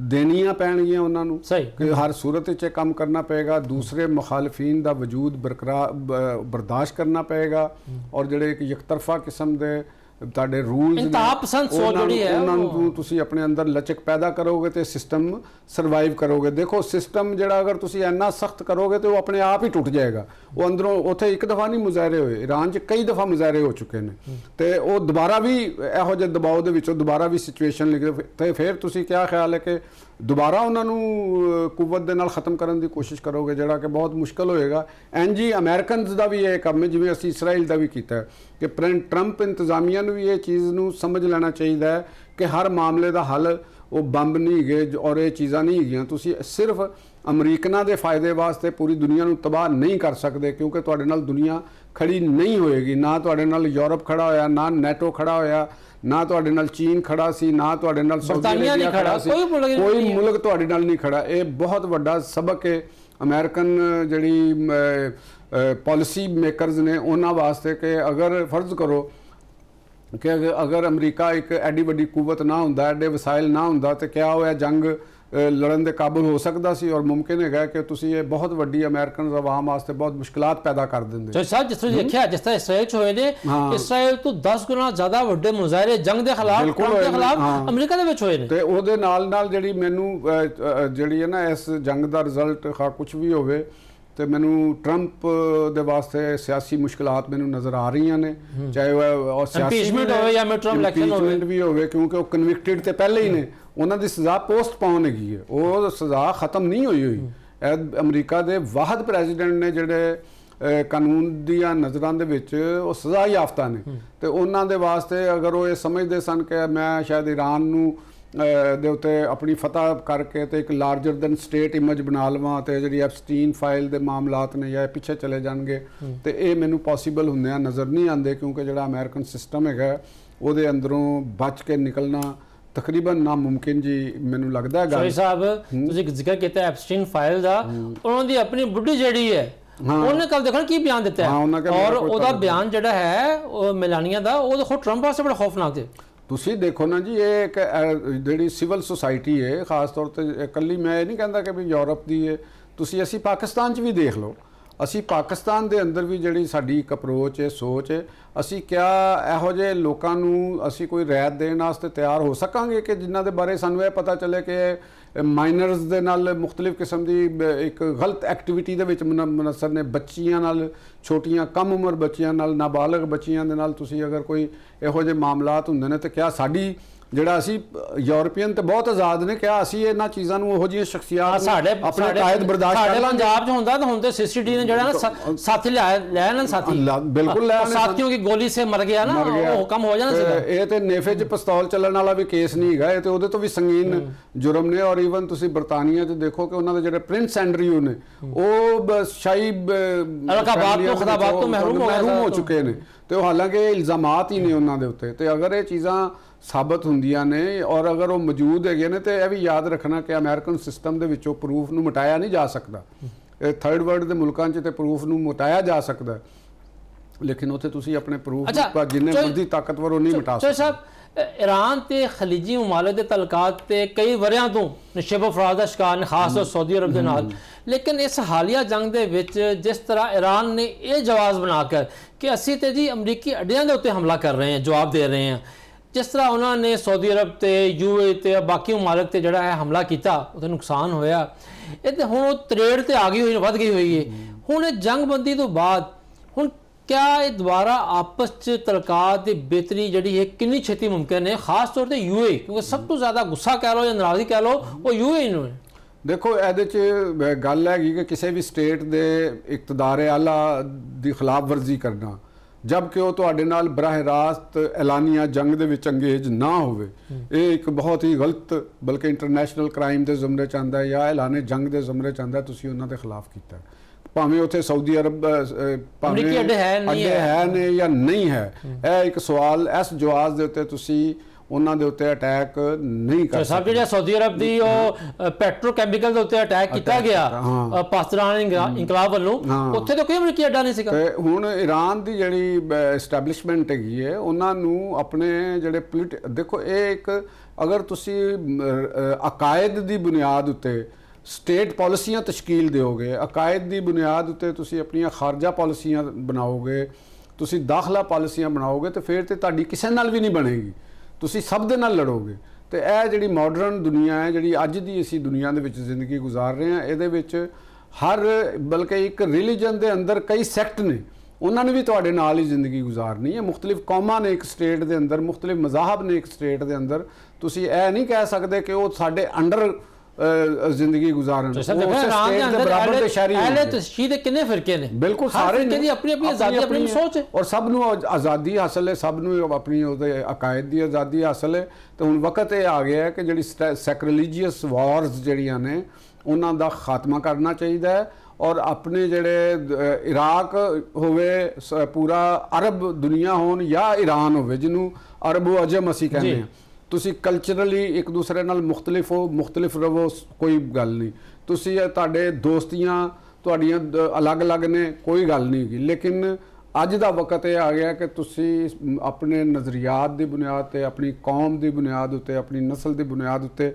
ਜੰਗਾਂ ਨਹੀਂ ਲੜ ਸਕਦੇ। ਤੁਸੀਂ ਆਪਣੇ ਨਾਲ ਵਰਕਿੰਗ ਰਿਲੇਸ਼ਨ ਰੱਖੋ, ਤੁਸੀਂ ਟ੍ਰੇਡ ਤਲੁਕਾਤ ਰੱਖੋ, ਇੱਕ ਦੂਸਰੇ ਦੇ ਨਾਲ ਮਿਲੋ ਜਾਓ, ਤੇ ਇਹ ਕਰਨਾ ਪਏਗਾ। ਵਰਨਾ ਤੁਸੀਂ ਅਗਰ ਇਹ ਕੰਮ ਕਰਾਂਗੇ ਜਿਸ ਤਰ੍ਹਾਂ ਈਰਾਨ ਔਰ ਅਜਮ ਦੇ ਅਗਰ ਸੈਕਰੀਲੀਜੀਅਸ ਅਸੀਂ ਪਿਛਲੇ 1000 ਸਾਲ ਦੀ ਜਾਂ 2000 ਸਾਲ ਦੀ ਹਿਸਟਰੀ ਕਰਾਂਗੇ ਤੇ ਸਾਨੂੰ ਫਿਰ ਉੱਤੇ ਉਹ ਜੰਗਾਂ ਕਰਨੀਆਂ ਪੈਣਗੀਆਂ। ਉਹਨੂੰ ਅਗਰ ਅਸੀਂ ਅਕਾਇਦ ਦੀ ਹਿਸਟਰੀ ਨੂੰ ਅਕਾਇਦ ਦੀ ਹਿਸਟਰੀ ਤੱਕ ਹੀ ਰੱਖੀਏ ਔਰ ਜਿਹੜੀ ਇੱਕ ਅਮਲੀ ਜ਼ਿੰਦਗੀ ਹੈ, ਅਮਲੀ ਜਿਹੜਾ ਹਾਲਾਤ ਨੇ, ਜ਼ਿੰਦਗੀ ਦੇ ਜਿਹੜੇ ਹਾਲਾਤ ਨੇ, ਰਿਆਸਤਾਂ ਨੂੰ ਉਹਦੇ ਨਾਲ ਚੱਲਣਾ ਪਏਗਾ। ਔਰ ਜਿਹੜੀ ਰਿਆਸਤਾਂ ਨੂੰ ਹੈਂਡਲ ਕਰਨ ਵਾਲੀਆਂ ਸ਼ਖਸੀਅਤ ਨੇ ਉਹਨਾਂ ਨੂੰ ਆਪਣੇ ਅਕੀਦੇ ਆਪਣੇ ਤੱਕ ਰੱਖਣੇ ਪੈਣਗੇ ਤੇ ਤੁਸੀਂ ਦੁਨੀਆ ਦੇ ਅੰਦਰ ਸਰਵਾਈਵ ਕਰੋਗੇ। ਲਤੀਫ ਸਾਹਿਬ ਤੁਹਾਡਾ ਬਹੁਤ ਸ਼ੁਕਰੀਆ। ਨਾਜ਼ਰੀਨ ਇੱਥੇ ਲਾਂਗੇ ਛੋਟੀ ਬ੍ਰੇਕ, ਤੇ ਬ੍ਰੇਕ ਤੋਂ ਬਾਅਦ ਜਦੋਂ ਵਾਪਸ ਆਵਾਂਗੇ ਤੇ ਫਿਰ ਗੱਲ ਕਰਾਂਗੇ ਕਿ ਇਸਲਾਮਾਬਾਦ ਦੇ ਵਿੱਚ 24 ਘੰਟੇ 'ਚ ਕੀ ਹੁੰਦਾ ਰਿਹਾ ਔਰ तमाम ਰਾਜ਼ਦਾਰੀ ਤੋਂ ਬਾਵਜੂਦ ਕੀ ਸਰਗਰਮੀਆਂ ਨੇ ਦੋਨੋਂ ਵਫੂਦ ਦੀਆਂ, ਔਰ ਖਾਸ ਤੌਰ ਤੇ ਕਿ ਪਾਕਿਸਤਾਨੀ ਜਿਹੜੇ ਸਫਾਰਤੀ ਹਲਕੇ ਨੇ ਉਹ ਕੀ ਸੋਚ ਰਹੇ ਨੇ ਅੱਗੇ ਵਾਸਤੇ। ਛੋਟੀ ਬ੍ਰੇਕ ਤੋਂ ਬਾਅਦ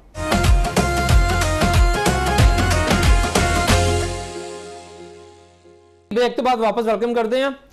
इस्लामाबाद ਜਿਹੜਾ ਹੈ ਉਹ ਵੈਸੇ ਪੂਰੀ ਦੁਨੀਆ ਦੀ ਨਿਗਾਹਾਂ ਦਾ ਮਰਕਜ਼ ਬਣਿਆ ਰਿਹਾ ਹੈ ਔਰ ਪੂਰੀ ਦੁਨੀਆ ਦਾ ਮੀਡੀਆ ਜਿਹੜਾ ਹੈ ਤਕਰੀਬਨ ਕਹਿੰਦੇ ਨੇ ਕਿ 250 ਤੋਂ ਜ਼ਿਆਦਾ ਗੈਰ ਮੁਲਕੀ ਸਹਾਫੀ ਜਿਹੜੇ ਹਨ ਉਹ ਇਸਲਾਮਾਬਾਦ ਮੌਜੂਦ ਸਨ। ਇਸਲਾਮਾਬਾਦ ਦੇ ਵਿੱਚ ਗੁਜ਼ਸ਼ਤਾ 24 ਘੰਟਿਆਂ 'ਚ ਕੀ ਮਨਾਜ਼ਰ ਹੈ, ਕੀ ਸੂਰਤ ਹਾਲ ਰਹੀ। ਹਾਲਾਂਕਿ ਇਸ ਦਫਾ तमाम ਫਰੀਕਾਂ ਨੇ ਅਮਰੀਕਾ, ਈਰਾਨ ਔਰ ਖੁਦ ਪਾਕਿਸਤਾਨ हुकूमत ਵੱਲੋਂ ਰਾਜ਼ਦਾਰੀ ਦਾ ਬੜਾ ਅਹਿਤਮਾਮ ਕੀਤਾ ਗਿਆ ਸੀਗਾ ਕਿ ਕੋਈ ਗੱਲ ਬਾਹਰ ਨਿਕਲੇ ਨਹੀਂ। तो इस तमाम सूरत हाल जानने वास्ते कि उत्थे की होता रहा है, सारे नाल मौजूद ने इस्लामाबाद तो सीनियर तजियाकार जनाब जवाब फैजी साहब। फैजी साहब सब तो पहले अस्सलाम वालेकुम, तो ये दसो सर कि इक़्तिदार दे शहर च की होता रहा है।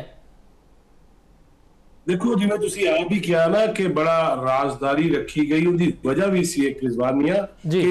एक पासे इसराइल, एक पासे हिंदुस्तान, फिर फितनतुल हिंदुस्तान तो बाद फितनतुल खवारिज और ਜਿਹੜੇ ਦੁਸ਼ਮਣ ਨੇ ਉਹ ਤੇ ਹੈ ਹੀ ਨੇ, ਦੋਸਤਨੁਮਾ ਦੁਸ਼ਮਣ ਵੀ ਹੈ, ਚਾਹ ਰਹੇ ਸਨ ਕਿ ਕਿਸੇ ਤਰੀਕੇ ਇਹ ਮਾਮਲਾ ਜਿਹੜਾ ਤੋੜ ਨਾ ਚੜੇ ਔਰ ਪਾਕਿਸਤਾਨ ਦੀ ਖੁਦਾ ਨਾ ਖਾਸਤਾ ਸੁਬਕੀ ਹੋਵੇ ਜਿਹੜਾ ਪੂਰੀ ਦੁਨੀਆ 'ਚ ਹਰ ਬੰਦਾ, ਔਰ ਮੈਂ ਤੇ ਮੁਸਲਸਲ ਕਹਿ ਰਿਹਾ ਵਾਂ ਕਿ ਪੂਰੀ ਦੁਨੀਆ ਦੇ ਜਿਸ ਵੀ ਕੋਨੇ 'ਚ ਕੋਈ ਇੱਕ ਵੀ ਇਨਸਾਨ ਵਸਦਾ ਹੈ ਉਹ ਪਾਕਿਸਤਾਨ ਨੂੰ ਤਸ਼ੱਕਰ ਕਹਿ ਰਿਹਾ, ਸ਼ੁਕਰੀਆ ਅਦਾ ਕਰ ਰਿਹਾ ਹੈ, ਕਿਉਂਕਿ ਸਿਰਫ ਹਲਾਕਤਾਂ ਜਾਂ ਸ਼ਹਾਦਤਾਂ ਜਾਂ ਦੋ ਮੁਲਕਾਂ ਦੇ ਜਾਂ ਤਿੰਨ ਮੁਲਕਾਂ ਦੇ ਮਾਮਲਾਤ ਨਹੀਂ ਨੇ, ਬਲਕਿ ਇਹਦੇ ਵਿੱਚ ਮੁਆਸ਼ੀ ਤੌਰ ਤੇ ਜਿਹੜਾ ਹਰ ਬੰਦੇ ਨੂੰ ਮੁਤਾਸਰ ਕੀਤਾ ਜਿਸ ਚੀਜ਼ ਨੇ ਕਿ ਪੈਟਰੋਲ ਦੀਆਂ ਕੀਮਤਾਂ, ਡੀਜ਼ਲ ਦੀਆਂ ਕੀਮਤਾਂ, ਖਾਣ ਪੀਣ ਔਰ ਫਿਰ ਬਹੁਤ ਸਾਰੀਆਂ ਜਗ੍ਹਾ ਤੇ ਜਿਹੜਾ ਖਾਣ ਪੀਣ ਦੀਆਂ ਚੀਜ਼ਾਂ ਨੇ ਉਹ ਵੀ ਨਾਪੈਦ ਹੋ ਜਾਣੀਆਂ ਸੀ, ਉਹ ਵੀ ਮੁੱਕ ਜਾਣੀਆਂ ਸੀ। ਉਹਦੇ ਵਿੱਚ ਪਾਕਿਸਤਾਨ ਤੇ देयर इज नो डाउट, ਇਹਦੇ ਕੋਈ ਸ਼ੱਕ ਨਹੀਂ ਹੈ ਕਿ ਪਾਕਿਸਤਾਨ ਦਾ कद भी बुलंद होया और पाकिस्तान का एक बतौर जिम्मेदार स्टेट और रियासत वो जो कद निकलिया है वो मेरा ख्याल है अज तक मैं अपनी जिंदगी या पाकिस्तान की तारीख नहीं होया होना। अगली गल जी तुसीं सवाल किया बड़ा ही जिग-जैगी सी सारा कि हर बंदा खबर भी लभ रहा सी और खबर लभ कोई नहीं सी रही, क्योंकि हसासीयत इन्नी ज्यादा सी कि कोई भी निक्की जी गल भी अगर उनका बतंगड़ बनाने की कोशिश किया जाए या उन्होंने फैलाने की कोशिश की जाए या उन्होंने लीक का नाम दे दिता जाए तो वो फिर सबोताज करते हैं ਇਹੋ ਜਿਹੇ ਮਾਮਲਾ। ठीक है दोवें मुल्क ਜਿਹੜੇ ਨੇ ਆਪਸ ਵਿੱਚ ਉਹ ਕਿਸੇ ਚੀਜ਼ ਤੇ ਨਹੀਂ ਪਹੁੰਚੇ ਫਾਈਨਲੀ, ਮਗਰ ਮੇਰਾ ਖਿਆਲ ਹੈ ਕਿ ਜਿਵੇਂ ਅਮਰੀਕਾ ਵੱਲੋਂ ਵੀ ਔਰ ਜਿਵੇਂ ਈਰਾਨ ਵੱਲੋਂ ਵੀ ਇਹ ਗੱਲ ਹੋ ਰਹੀ ਹੈ ਕਿ ਬਹੁਤ ਸਾਰੀਆਂ ਚੀਜ਼ਾਂ 'ਚ ਇਤਫਾਕ ਹੋ ਵੀ ਗਿਆ ਸੀ, ਮੇਰਾ ਖਿਆਲ ਹੈ ਕਿ ਅੱਗੇ ਵਧਿਆ ਵੀ ਜਾਏਗਾ। ਲੇਕਿਨ ਬੜਾ ਹੀ ਸਹੀ ਦੱਸਾਂ ਨਾ ਪੂਰੀ ਦੁਨੀਆ ਦਾ ਮੀਡੀਆ ਮੌਜੂਦ ਸੀ ਪਾਕਿਸਤਾਨ ਦੇ ਅੰਦਰ, ਅਮਰੀਕਨ ਵੀ ਸਨ, ਸਾਊਦੀ ਅਰਬ ਤੋਂ ਵੀ ਮੀਡੀਆ ਦੇ ਲੋਕ ਆਏ ਸਨ, ਪੂਰੀ ਦੁਨੀਆ ਤੋਂ ਲੋਕ ਇੱਥੇ ਮੌਜੂਦ ਸਨ ਔਰ ਉਹਨਾਂ ਦੀਆਂ ਨਜ਼ਰਾਂ ਵੀ ਇਹੀ ਲੱਗੀਆਂ ਸੀ ਕਿ ਕਿਹੜੀ ਵੱਡੀ ਖਬਰ ਆਏਗੀ ਔਰ ਕਿਹੜੀ ਬ੍ਰੇਕਿੰਗ ਨਿਊਜ਼ ਅਸੀਂ ਦਿਆਂਗੇ। लेकिन बड़ी राजदारी रही,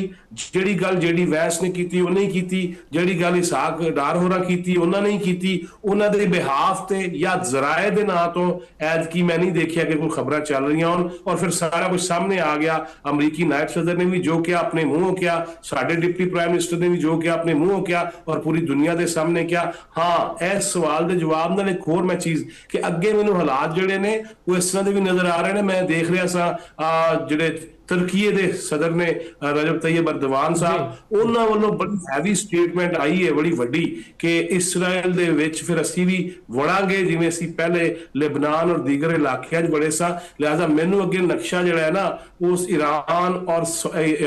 ਜਿਹੜਾ ਇਸਰਾਈਲ ਜਾਂ ਜਿਹੜਾ ਸਾਊਦੀ ਅਰਬ ਦੇ ਮਾਮਲਾਤ ਈਰਾਨ ਦੇ ਜਾਂ ਫਿਰ ਅੱਗੇ ਅਮਰੀਕਾ ਤੋਂ ਵੱਧਦੇ ਹੋਏ ਅਗਰ ਇਹ ਮਾਮਲਾ ਨਾ ਰੁਕਿਆ, ਅਗਰ ਜਿਨ੍ਹਾਂ ਨੁਕਾਤ ਤੇ ਇਤਫਾਕ ਹੋ ਗਿਆ ਹੈ, ਅਗਰ ਉਸ ਤੋਂ ਅਗਲੇ ਜਿਨ੍ਹਾਂ 'ਚ ਹਾਲੇ ਨਹੀਂ ਹੋਇਆ ਉਹਦੇ ਨਾ ਵਧਿਆ ਗਿਆ ਤੇ ਫਿਰ ਤੁਰਕੀਏ ਵੀ ਇਸਰਾਇਲ ਦੇ ਉੱਤੇ ਹਮਲਾਵਰ ਮੈਨੂੰ ਨਜ਼ਰ ਆ ਰਿਹਾ। ਸਹੀ ਕਹਿ ਰਹੇ ਤੁਸੀਂ। ਅੱਛਾ, ਕਿਉਂਕਿ ਇਸਰਾਇਲ ਉਹ ਸ਼ਰਾਰਤੀ ਤੇ ਨਜਾਇਜ਼ ਬੱਚਾ ਹੈ ਜਿਹੜਾ ਟਿਕਦਾ ਨਹੀਂ ਪਿਆ ਨਾ ਕਿਸੇ ਪਾਸੇ ਵੀ, ਔਰ ਅੱਜ ਸੁਣਿਆ ਹੈ ਕਿ ਨੇਤਨਯਾਹੂ ਦੇ ਖਿਲਾਫ ਕਰਪਸ਼ਨ ਕੇਸਿਸ ਦੀ ਸੁਣਵਾਈ ਦੁਬਾਰਾ ਸ਼ੁਰੂ ਹੋ ਰਹੀ ਹੈ। ਅੱਛਾ ਫਾਇਜ਼ ਸਾਹਿਬ, ਤੁਸੀਂ ਬਹੁਤ ਅਰਸੇ ਤੋਂ ਇਸਲਾਮਾਬਾਦ ਮੌਜੂਦ ਹੋ ਔਰ ਮਾਸ਼ਾਅੱਲਾ ਤੁਹਾਡੀ ਰਸਾਈ ਜਿਹੜੀ ਹੈ ਉਹ ਵਜ਼ਾਰਤ ਖਾਰਜਾ ਦੇ ਬਾਕੀ ਜ਼ਿੰਮੇਦਾਰ ਹਲਕਿਆਂ 'ਚ ਬੜੀ ਹੱਦ ਤੱਕ ਹੈ। ਹੁਣ ਮੁਜ਼ਾਕਰਾਤ ਮੁੱਕ ਜਾਣ ਤੋਂ ਬਾਅਦ, ਵਫੂਦ ਵਾਪਸ ਜਾਣ ਤੋਂ ਬਾਅਦ ਜਿਹੜੀ ਸਾਡੀ ਪਾਕਿਸਤਾਨ ਦੀ ਵਜ਼ਾਰਤ ਖਾਰਜਾ ਜ਼ਰਾਏ ਨੇ, ਹੁਕੂਮਤ ਦੇ ਜ਼ਰਾਏ ਨੇ, ਸਾਡੇ ਵਜ਼ਰਾ ਨੇ, ਉਹਨਾਂ ਦੇ ਜ਼ਿਹਨ 'ਚ ਕੀ ਚੀਜ਼ ਹੈ? ਕਿਉਂਕਿ ਜਿਹੜੀ ਸਾਗ ਡਾਰ ਸਾਹਿਬ ਦੀ ਸਟੇਟਮੈਂਟ ਹੈ ਉਹ ਤਾਂ ਬੜੀ ਹੌਸਲਾ ਅਫਜ਼ਾ ਹੈ ਕਿ ਠੀਕ ਹੈ ਕਿ ਪਹਿਲੀ ਮੁਲਾਕਾਤ ਟੇਬਲ ਤੇ ਬਹਿ ਕੇ ਚੀਜ਼ਾਂ ਹੱਲ ਨਹੀਂ ਹੋਈਆਂ, ਲੇਕਿਨ ਦੋਨਾਂ ਦਾ ਇੱਕ ਟੇਬਲ ਤੇ ਬਹਿ ਜਾਣੇ ਬੜੀ ਵੱਡੀ ਕਾਮਯਾਬੀ ਹੈ। ਦੇਖੋ ਡਾਰ ਸਾਹਿਬ ਦੀ ਜਿੰਨੀ ਤਾਰੀਫਾਂ ਹੋ ਰਹੀਆਂ ਨੇ, ਪ੍ਰਾਈਮ ਮਿਨਿਸਟਰ ਹੋਣ ਜਾਂ ਫੀਲਡ ਮਾਰਸ਼ਲ ਹੋਣ, ਲੇਕਿਨ ਵਜ਼ਾਰਤ ਖਾਰਜਾ ਨੇ ਜੋ ਕਿਰਦਾਰ ਅਦਾ ਕੀਤਾ ਔਰ ਇਸਾਕ ਡਾਰ ਹੋਰਾਂ ਜਿਵੇਂ ਉਹਨਾਂ ਨੂੰ ਸੱਟਾਂ ਵੀ ਲੱਗੀਆਂ, ਡਾਕਟਰਾਂ ਨੇ ਆਰਾਮ ਦਾ ਮਸ਼ਵਰਾ ਦਿੱਤਾ, ਉਸ ਦੇ ਬਾਵਜੂਦ ਚੀਨ ਦਾ ਸਫ਼ਰ ਕਰਨਾ ਔਰ ਮੁਸਲਸਲ ਮੈਂ ਖੁਦ ਦੇਖਦਾ ਰਿਹਾ ਵਾਂ ਕਿ ਇੱਧਰ ਇੱਕ ਫੋਨ ਬੰਦ ਹੋ ਰਿਹਾ ਤੇ ਦੂਜੀ ਕਾਲ ਆ ਰਹੀ ਹੈ ਔਰ ਦੂਸਰੀ ਆ ਰਹੀ ਹੈ ਤੇ ਤੀਸਰੀ ਵੀ ਤਿਆਰ ਹੈ ਔਰ ਕਿਤੇ ਖੁਦ ਕਰ ਰਹੇ ਨੇ ਕਿਤੋਂ ਆ ਰਹੀ ਹੈ। ਲਿਹਾਜ਼ਾ ਇਸ ਸਾਰੀ ਸੂਰਤ-ਹਾਲ ਦੇ ਵਿੱਚ ਉਹਨਾਂ ਦਾ ਰਾਤੀ ਜਿਹੜਾ ਬਿਆਨ ਸੀ ਬੜਾ ਕਮਾਲ ਸੀ ਕਿ ਚਲੋ ਬਿਠਾਇਆ ਤੇ ਸਹੀ ਨਾ। 1979 ਇਨਕਲਾਬ ਈਰਾਨ ਤੋਂ ਬਾਅਦ ਪਹਿਲੀ ਦਫਾ ਜੋ ਹੈ ਕਿ ਈਰਾਨ ਔਰ ਅਮਰੀਕਾ ਆਮਨੇ ਸਾਹਮਣੇ ਔਰ ਇੱਕ ਟੇਬਲ ਤੇ ਬੈਠੇ ਨੇ ਔਰ ਕਈਆਂ ਚੀਜ਼ਾਂ ਤੇ ਇਤਫਾਕ ਵੀ ਹੋਇਆ ਹੈ। ਲਿਹਾਜ਼ਾ ਅਸਲ ਗੱਲ ਤੇ ਜਿਹੜੇ ਇਸ਼ੂ ਸਨ ਕਿ ਈਰਾਨ ਦੇ ਵੀ ਕੁਝ ਮੁਤਾਲਬਾਤ ਜਿਹੜੀ ਪੂਰੀ ਦੁਨੀਆ ਨੂੰ ਹਿਲਾਉਣ ਵਾਸਤੇ ਸਨ ਕਿ ਆਪਨਾਏ ਹੁਰਮਜ਼ ਤੇ ਪੈਸੇ ਦਿੱਤੇ ਜਾਣ, ਉਹਦੇ ਤੇ ਵੀ ਮੇਰਾ ਖਿਆਲ ਹੈ ਸਾਰੀ ਦੁਨੀਆ ਮੁਤਫਿਕ ਨਹੀਂ ਹੋਏਗੀ, ਇਤਫਾਕ ਨਹੀਂ ਕਰੇਗੀ। ਲਿਹਾਜ਼ਾ ਮੈਂ ਵਾਪਸ ਉਧਰ ਹੀ ਆ ਜਾਣਾ ਤੁਹਾਡੇ ਸਵਾਲ ਵਾਲੇ ਪਾਸੇ ਕਿ ਵਜ਼ਾਰਤ ਖਾਰਜਾ ਹਾਲੇ ਵੀ ਮੁਸਤੈਦ ਦੇ ਫਾਲ ਔਰ ਦੇਖ ਲੈਣਾ ਅਗਲੇ ਮੁਜ਼ਾਕਰਾ ਜਦੋਂ ਵੀ ਹੋਣੇ ਨੇ ਪਾਕਿਸਤਾਨ ਉਹਦੇ ਚ ਲਾਜ਼ਮ ਹੋ ਗਿਆ ਹੈ ਕਿਉਂਕਿ ਪਾਕਿਸਤਾਨ ਦੇ ਪਲੇਟਫਾਰਮ ਤੇ ਔਰ ਇਸਲਾਮਾਬਾਦ ਜੈਸੇ ਦੁਨੀਆ ਦੇ ਖੂਬਸੂਰਤ ਤਰੀਨ ਦਾਰੁਲ ਖਿਲਾਫਾ ਦੇ ਅੰਦਰ ਬੈਠ ਕੇ ਜਿਹੜੀਆਂ ਗੱਲਾਂ ਹੋਈਆਂ ਨੇ ਇਹ ਅੱਗੇ ਵਧਣਗੀਆਂ ਤੇ ਪਾਕਿਸਤਾਨ ਵਿੱਚ ਰਹੇਗਾ ਔਰ ਪਾਕਿਸਤਾਨ ਦੀ ਵਜ਼ਾਰਤ ਖਾਰਜਾ ਦਾ ਕਿਰਦਾਰ ਵਿੱਚ ਰਹੇਗਾ। ਇਹ ਇੱਕ ਤੇ ਤੁਸੀਂ ਹੁਣੇ ਗੱਲ ਕੀਤੀ ਨੇਤਨਯਾਹੂ ਦੇ ਕਰਪਸ਼ਨ ਦੇ ਕੇਸਿਸ ਦੀ, ਇੱਕ ਪਾਸੇ ਕਰਪਸ਼ਨ ਕੇਸਿਸ ਨੇ ਰਿਜ਼ਵਾਨ ਮੀਆਂ, ਦੂਜੇ ਪਾਸੇ ਤੁਸੀਂ ਦੇਖਿਆ ਹੋਣਾ 2 ਦਿਨ ਪਹਿਲੇ ਅਮਰੀਕੀ ਖਾਤੂਨ ਅਵਲ ਨੇ ਇਹ ਜਿਹੜਾ ਆ ਕੇ ਬਿਆਨ ਦਿੱਤਾ ਹੈ ਨਾ ਕਿ ਐਪਸਟੀਨ ਫਾਈਲਸ ਦੇ ਜਾਂ ਐਪਸਟੀਨ ਸਕੈਂਡਲ ਦੇ ਵਿੱਚ ਮੇਰਾ ਕੋਈ ਤਾਲੁਕ ਨਹੀਂ, ਮੇਰੀਆਂ ਜਾਲੀ ਤਸਵੀਰਾਂ ਲਾਈਆਂ ਗਈਆਂ ਨੇ। ਮੈਨੂੰ ਇੱਕ ਪਾਸੇ ਨੇਤਨਯਾਹੂ ਦੇ ਕਰਪਸ਼ਨ ਕੇਸਿਸ, ਦੂਜੇ ਪਾਸੇ ਜਿਹੜਾ ਹੈ ਨਾ ਉਹ ਅਮਰੀਕਾ ਦੇ ਅੰਦਰ ਡੋਨਲਡ ਟਰੰਪ ਔਰ ਦੀਗਰ ਲੋਕਾਂ ਦੇ ਬਾਰੇ ਨਾਲ ਐਪਸਟੀਨ ਸਕੈਂਡਲ ਵੀ ਅੱਗੇ ਵੱਧਦਾ ਨਜ਼ਰ ਆ ਰਿਹਾ। ਔਰ ਤੀਸਰੇ ਪਾਸੇ ਮੈਂ ਦੇਖ ਰਿਹਾ ਸਾਂ ਸੰਜੇ ਸਿੰਘ ਪਾਰਲੀਮੈਂਟੇਰੀਅਨ ਨੇ, ਸਿਆਸਤਦਾਨ ਨੇ ਹਿੰਦੁਸਤਾਨ ਦੇ, ਉਹਨਾਂ ਨੇ ਵੀ ਇਹ ਕਿਹਾ ਦਿੱਤਾ ਕਿ ਮੋਦੀ ਦਾ ਵੀ ਇਨਵੋਲਵਮੈਂਟ ਹੈ ਐਪਸਟੀਨ ਸਕੈਂਡਲ ਦੇ ਵਿੱਚ ਔਰ ਉਹਦਾ ਕਿਉਂ ਨਹੀਂ ਜਵਾਬ ਦਿੰਦਾ। ਇਹੀ ਵਜ੍ਹਾ ਕਿ ਇਸਰਾਇਲ ਦੇ ਅੱਗੇ ਵੀ ਲੰਮੇ ਪੈ ਗਏ ਨੇ ਤੇ ਅਮਰੀਕਾ ਦੇ ਅੱਗੇ ਵੀ ਲੰਮੇ ਪੈ ਗਏ ਨੇ। ਮੈਨੂੰ ਹੁਣ ਇਹ ਸਕੈਂਡਲ ਅੱਗੇ ਹਿੰਦੁਸਤਾਨ ਦੇ ਅੰਦਰ ਵੀ, ਅਮਰੀਕਾ ਦੇ ਅੰਦਰ ਵੀ ਔਰ ਇਸਰਾਇਲ ਦੇ ਅੰਦਰ ਨੇਤਨਯਾਹੂ ਦੇ ਕਰਪਸ਼ਨ ਸਕੈਂਡਲ ਜਿਹੜੇ ਨੇ ਇਹ ਮੈਨੂੰ ਵੱਧਦੇ ਨਜ਼ਰ ਆ ਰਹੇ ਨੇ ਔਰ ਜਿਹੜੇ ਜਾ ਰਹੇ ਸਨ, ਜਿਨ੍ਹਾਂ ਨੇ ਜਾਰਹੀਅਤ ਕੀਤੀ ਸੀ, ਮੈਨੂੰ ਉਹਨਾਂ ਮੁਲਕਾਂ 'ਚ ਵੀ ਬਹੁਤ ਸਾਰੀ ਗੜਬੜ ਨਜ਼ਰ ਆ ਰਹੀ। ਅੱਛਾ ਫਾਇਜ਼ ਸਾਹਿਬ, ਇਹ ਦੱਸੋ ਕਿ ਜਿਹੜਾ ਸਾਡੇ ਫੀਲਡ ਮਾਰਸ਼ਲ ਸਾਹਿਬ ਨੇ ਔਰ ਵਜ਼ੀਰ ਆਜ਼ਮ ਸਾਹਿਬ ਨੇ, ਉਹਨਾਂ ਨੇ ਜਿਸ ਤਰ੍ਹਾਂ ਮਿਹਨਤ ਕੀਤੀ, ਅੰਥਕ ਮਿਹਨਤ ਕੀਤੀ ਹੈ ਔਰ ਸਾਲਸੀ ਕਰਵਾਈ ਔਰ ਸਦਰ ਟਰੰਪ ਦੀ ਡੈਡਲਾਈਨ ਤੋਂ 90 ਮਿੰਟ ਪਹਿਲੇ ਜਿਹੜਾ ਹੈ ਜੰਗਬੰਦੀ ਹੋਈ ਹੈ। ਇੱਕ ਦੌਰ ਦੇ ਵਿੱਚ ਭਾਰਤ ਹਮੇਸ਼ਾ ਇਹ ਕਹਿੰਦਾ ਸੀਗਾ ਕਿ ਜਨਾਬ ਅਲੀ ਪਾਕਿਸਤਾਨ ਜਿਹੜਾ ਆਲਮੀ ਸਤ੍ਹਾ ਦੇ ਉੱਤੇ ਸਫਾਰਤੀ ਤਨਹਾਈ ਦਾ ਸ਼ਿਕਾਰ ਹੈ, ਲੇਕਿਨ ਹੁਣ ਜਿਹੜਾ ਹੈ ਪਿਛਲੇ ਕੁਝ ਦਿਨਾਂ ਜਿਸ ਤਰ੍ਹਾਂ ਪਾਕਿਸਤਾਨ ਦਾ ਰੋਲ ਰਿਹਾ ਅੱਗੇ ਵੱਧ ਕੇ ਆਇਆ ਹੈ ਔਰ ਜਿਸ ਤਰ੍ਹਾਂ ਪੂਰੀ ਦੁਨੀਆ ਦੇ ਲੀਡਰਾਂ ਨੇ ਪਾਕਿਸਤਾਨੀ क़यादत ਨੂੰ ਫੋਨ ਕੀਤੇ ਨੇ, ਉਸ ਤੋਂ ਬਾਅਦ ਇਹ ਤਾਂ ਵਾਜ਼ਿਹ ਹੋ ਗਿਆ ਕਿ ਪਾਕਿਸਤਾਨ ਦੀ ਆਵਾਜ਼ ਜਿਹੜੀ ਹੈ ਉਹਦੀ ਇਕੱਲੀ ਆਵਾਜ਼ ਨਹੀਂ ਹੈ, ਹੁਣ ਉਹ ਸਫਾਰਤੀ ਤਨਹਾਈ ਦਾ ਸ਼ਿਕਾਰ ਨਹੀਂ ਹੈ। ਜਿਹੜਾ ਭਾਰਤ ਹੈ ਉਹਨੂੰ ਬੜੇ ਮਰੋੜ ਉੱਠਦੇ ਪਏ ਨੇ। ਹੁਣ ਮੁਸਤਕਬਲ ਦੇ ਵਿੱਚ ਭਾਰਤ ਦਾ ਤੇ ਪਾਕਿਸਤਾਨ ਦੇ ਤਲਕਾਤ ਨੂੰ ਕਿਸ ਤਰ੍ਹਾਂ ਵੇਖ ਰਹੇ ਹੋ? ਦੇਖੋ ਤੁਸੀਂ ਇੱਕ ਚੀਜ਼ ਜ਼ਿਹਨ ਰੱਖਣਾ ਜੀ ਕਿ ਜਦੋਂ ਹਿੰਦੁਸਤਾਨ ਨੇ ਪਹਿਲਗਾਮ ਦਾ ਡਰਾਮਾ ਰਚਾਇਆ ਔਰ ਪਾਕਿਸਤਾਨ ਤੇ ਉਹਦਾ ਇਲਜ਼ਾਮ ਲਗਾਇਆ ਤੇ ਉਸ ਵੇਲੇ JD ਵੈਂਸ ਜਿਹੜੇ ਸਨ ਉਹ ਹਿੰਦੁਸਤਾਨ ਦੇ ਅੰਦਰ ਮੌਜੂਦ ਸਨ ਔਰ ਇਹ ਹਾਲਾਤ ਵੇਖ ਕੇ ਉਹਨਾਂ ਨੇ ਦੌਰਾ ਆਪਣਾ ਫਾਰਗ ਕੀਤਾ ਔਰ ਵਾਪਸ ਅਮਰੀਕਾ ਚਲੇ ਗਏ। ਉਹੀ ਜਿਹੜੀ ਵੈਂਸ ਅਮਰੀਕੀ ਨਾਇਬ ਸਦਰ ਉਹ ਪਾਕਿਸਤਾਨ ਚੱਲ ਕੇ ਆਉਂਦੇ ਨੇ, ਜਿੰਦੇ ਉੱਤੇ ਇਲਜ਼ਾਮ ਹਿੰਦੁਸਤਾਨ ਨੇ ਲਾਇਆ ਸੀ। ਲਿਹਾਜ਼ਾ ਹੁਣ ਇਹ ਵੀ ਗੱਲ ਪੂਰੀ ਦੁਨੀਆ ਨੂੰ ਸਮਝ ਆ ਗਈ ਕਿ ਇੱਕ ਪਾਸੇ ਤੇ ਉੱਥੋਂ ਅਮਰੀਕੀ ਨਾਇਬ ਸਦਰ ਦੌਰਾ ਮੁਕੰਮਲ ਕੀਤੇ ਬਗੈਰ ਹੀ ਟੁਰ ਪੈਂਦੇ ਨੇ, ਦੂਜੇ ਪਾਸੇ ਪਾਕਿਸਤਾਨ ਆਪ ਆਉਂਦੇ ਨੇ ਔਰ ਜਿਵੇਂ ਤੁਸੀਂ ਕਿਹਾ ਕਿ ਉਹ ਪ੍ਰਾਈਮ ਮਿਨਿਸਟਰ ਦੀ ਔਰ ਫੀਲਡ ਮਾਰਸ਼ਲ ਦੀ ਔਰ ਡਿਪਟੀ ਪ੍ਰਾਈਮ ਮਿਨਿਸਟਰ ਦੀ ਤਾਰੀਫ ਕਰਦੇ ਨੇ ਖੁੱਲ ਕੇ ਕਿ ਵੀ ਇਹਨਾਂ ਨੇ ਕਮਾਲ ਕਰ ਦਿੱਤਾ ਹੈ। ਲਿਹਾਜ਼ਾ ਅੱਗੇ ਜਿਹੜਾ ਹਿੰਦੁਸਤਾਨ ਨੂੰ ਦੇਖੋ ਸਫਾਰਤੀ ਮਾਰਚ ਤੇ ਇੱਕ ਵਾਰੀ ਫਿਰ ਡਿੱਗ ਪਿਆ। ਸਾਡੇ ਤੇ ਹਮੇਸ਼ਾ ਇਲਜ਼ਾਮ ਲੱਗੇ ਨਾ, ਮੈਂ ਆਪ ਬਾਹਰ ਰਹਿ ਕੇ ਦੇਖਿਆ ਕਿ ਜਿੰਨੀ ਇਨਵੈਸਟਮੈਂਟ ਹਿੰਦੁਸਤਾਨ ਨੇ ਪਾਕਿਸਤਾਨ ਦੇ ਖਿਲਾਫ ਕੀਤੀ ਸੀ ਕਿ ਤੁਹਾਨੂੰ ਔਰ ਮੈਨੂੰ ਮੁਤਸ਼ੱਦਦ ਸ਼ੋ ਕਰਨਾ ਔਰ ਸ਼ਿੱਦਤ ਪਸੰਦ ਸ਼ੋ ਕਰਨਾ,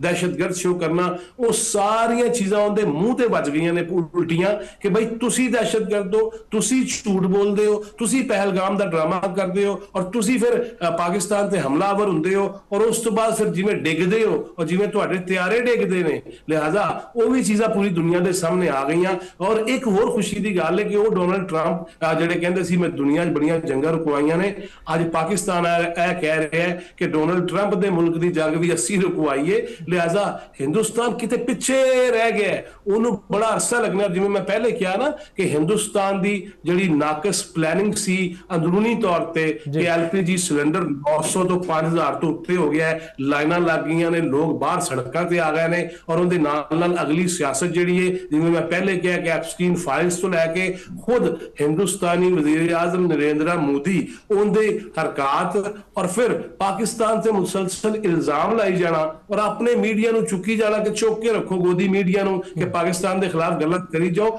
ਹੁਣ ਹਿੰਦੁਸਤਾਨ ਦੇ ਅੰਦਰ ਵੀ ਇਹ ਚੀਜ਼ਾਂ ਵਾਜ਼ਿਹ ਹੋ ਗਈਆਂ ਨੇ ਕਿ ਨਹੀਂ, ਮੋਦੀ ਝੂਠ ਬੋਲ ਰਿਹਾ ਹੈ, ਹਿੰਦੁਸਤਾਨ ਦੀ ਪਾਲਿਸੀ गलत है। और एक और चीज भी जुमला कह दिया कि देखो मशरक़े वुस्ता के अंदर खलीजी मुल्कों के अंदर 90 लाख तो 1 करोड़ बाज ते कहते ने ज्यादा ने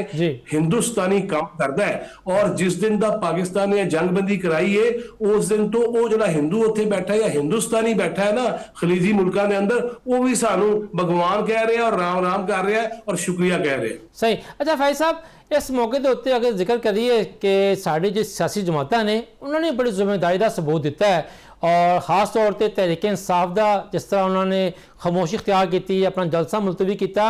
इस सालसी के अमल के पाकिस्तान की सियासी क्यादत नूं तुसीं किस नज़र नाल वेखदे पे हो कि उन्होंने जिस तरह अपना बर्ताव किया है? देखो ਇਹਦੇ 'ਚ ਕੋਈ ਸ਼ੱਕ ਨਹੀਂ ਕਿ ਇਸ ਮੌਕੇ ਤੇ ਜਿਸ ਤਰ੍ਹਾਂ तमाम तर ਜਮਾਤਾਂ ਨੇ, ਸਿਆਸੀ ਜਮਾਤਾਂ ਔਰ ਪੀਟੀਆਈ ਦਾ ਨਾਮ ਲੈਣਾ ਚਾਹੀਦਾ ਹੈ, ਲਾਜ਼ਮੀ ਲੈਣਾ ਚਾਹੀਦਾ ਹੈ ਕਿ ਜਿਨ੍ਹਾਂ ਨੇ ਆਪਣਾ ਜਲਸਾ ਵੀ ਮੁਲਤਵੀ ਕੀਤਾ ਔਰ ਪਾਕਿਸਤਾਨੀਅਤ ਨੂੰ ਸਾਹਮਣੇ ਰੱਖਿਆ ਔਰ ਪਾਕਿਸਤਾਨ ਦੇ ਵਕਾਰ ਨੂੰ ਸਾਹਮਣੇ ਰੱਖਿਆ। ਹਾਲਾਂਕਿ ਅਗਰਚੇ ਉਹਨਾਂ ਦੇ ਜਿਹੜੇ ਸੋਸ਼ਲ ਮੀਡੀਆਈ ਗਰੋਹ ਨੇ, ਗਰੁੱਪ ਨੇ, ਉਹਨਾਂ ਨੇ ਤੇ ਨਹੀਂ ਪਾ ਕੇ ਰੱਖੀ, ਲੇਕਿਨ ਬਹਰਹਾਲ ਉਹਨਾਂ ਦੀ ਕਿਆਦਤ ਨੇ ਬੜੀ ਸਮਝਦਾਰੀ ਦਾ ਸਬੂਤ ਦਿੱਤਾ ਹੈ, ਬੜੀ ਜ਼ਿੰਮੇਦਾਰੀ ਦਾ ਸਬੂਤ ਦਿੱਤਾ ਹੈ। ਉਹਦੇ ਵਿੱਚ ਔਰ हैरानकुन तौर पर राजा नासिर अब्बास साहब ने जो आके स्टेटमेंट दी कि असी जलसा की मुलतवी करने और इस मौके पर असी जो मुज़ाकरात की कामयाबी चाहते हैं। उन्होंने भी ईरान तो भी इतला मिली, ये हुक्म मिलिया होना कि हाँ जी असी आ रहे हैं। लिहाजा इस सारिया चीज़ों के मैं समझना कि पीटीआई हो गई या दीगर जिन्नियां भी जमात हो, उन्होंने जिस कदर जिम्मेदारी का मुजाहरा किया है, सबूत दिता है, अगे भी मेरी दुआ है और मेरी ख्वाहिश और मेरी उन्होंने अगे दरखास्त है कि इंज ही रहन, इंज ही करन, मुल्की मामलात नूं भी सुलझाउण वास्ते प्लेटफॉर्म जिहड़ा पार्लीमेंट है उहदे ते या मिलन बैठन गप्पा मारन और अपने अपने काम तो सारे करा रहे हैं। पीटीआई वाले भी हर मिनिस्टर को जाते हैं, अपना काम करा लेंदे ने, लेकिन मुल्क वास्ते कानून बनाने वास्ते, दी बेहतरी वास्ते, मसाइल दी हल करने वास्ते अगर इंज ही रहन तो पाकिस्तान का ढिड्डों एक नवा चेहरा सामने आ सकता है। क्या खूब गल की तुसीं जनाब अली जवाब फैज साहब, प्रोग्राम शरीक होना तुहाडा बहुत शुक्रिया। तो नाज़रीन, जिस तरह के साढ़े तजियाकार दस रहे हैं, अल्लाह ताला ने पाकिस्तान को बड़ा अच्छा मौका देता है, पूरी दुनिया जड़ी है और पाकिस्तान की तारीफ कर रही है, सालसी का अमल थोड़ा कामयाब रहा है और मैं अज भी इस गल ते कायम हाँ कि मुज़ाकरात नाकाम नहीं हुए। ये पहली बैठक सी, इस तो बाद ही बैठकां होणगियां और आने वाले मुज़ाकरात दे विच भी पाकिस्तान की सालसी जिहड़ी है वो विखाई देवेगी। लेकिन साडी सियासी जमातां ने जिस समझदारी का सबूत दिता है वो भी काबिल तारीफ है। इस नाल इजाज़त दिओ, अल्लाह बेली।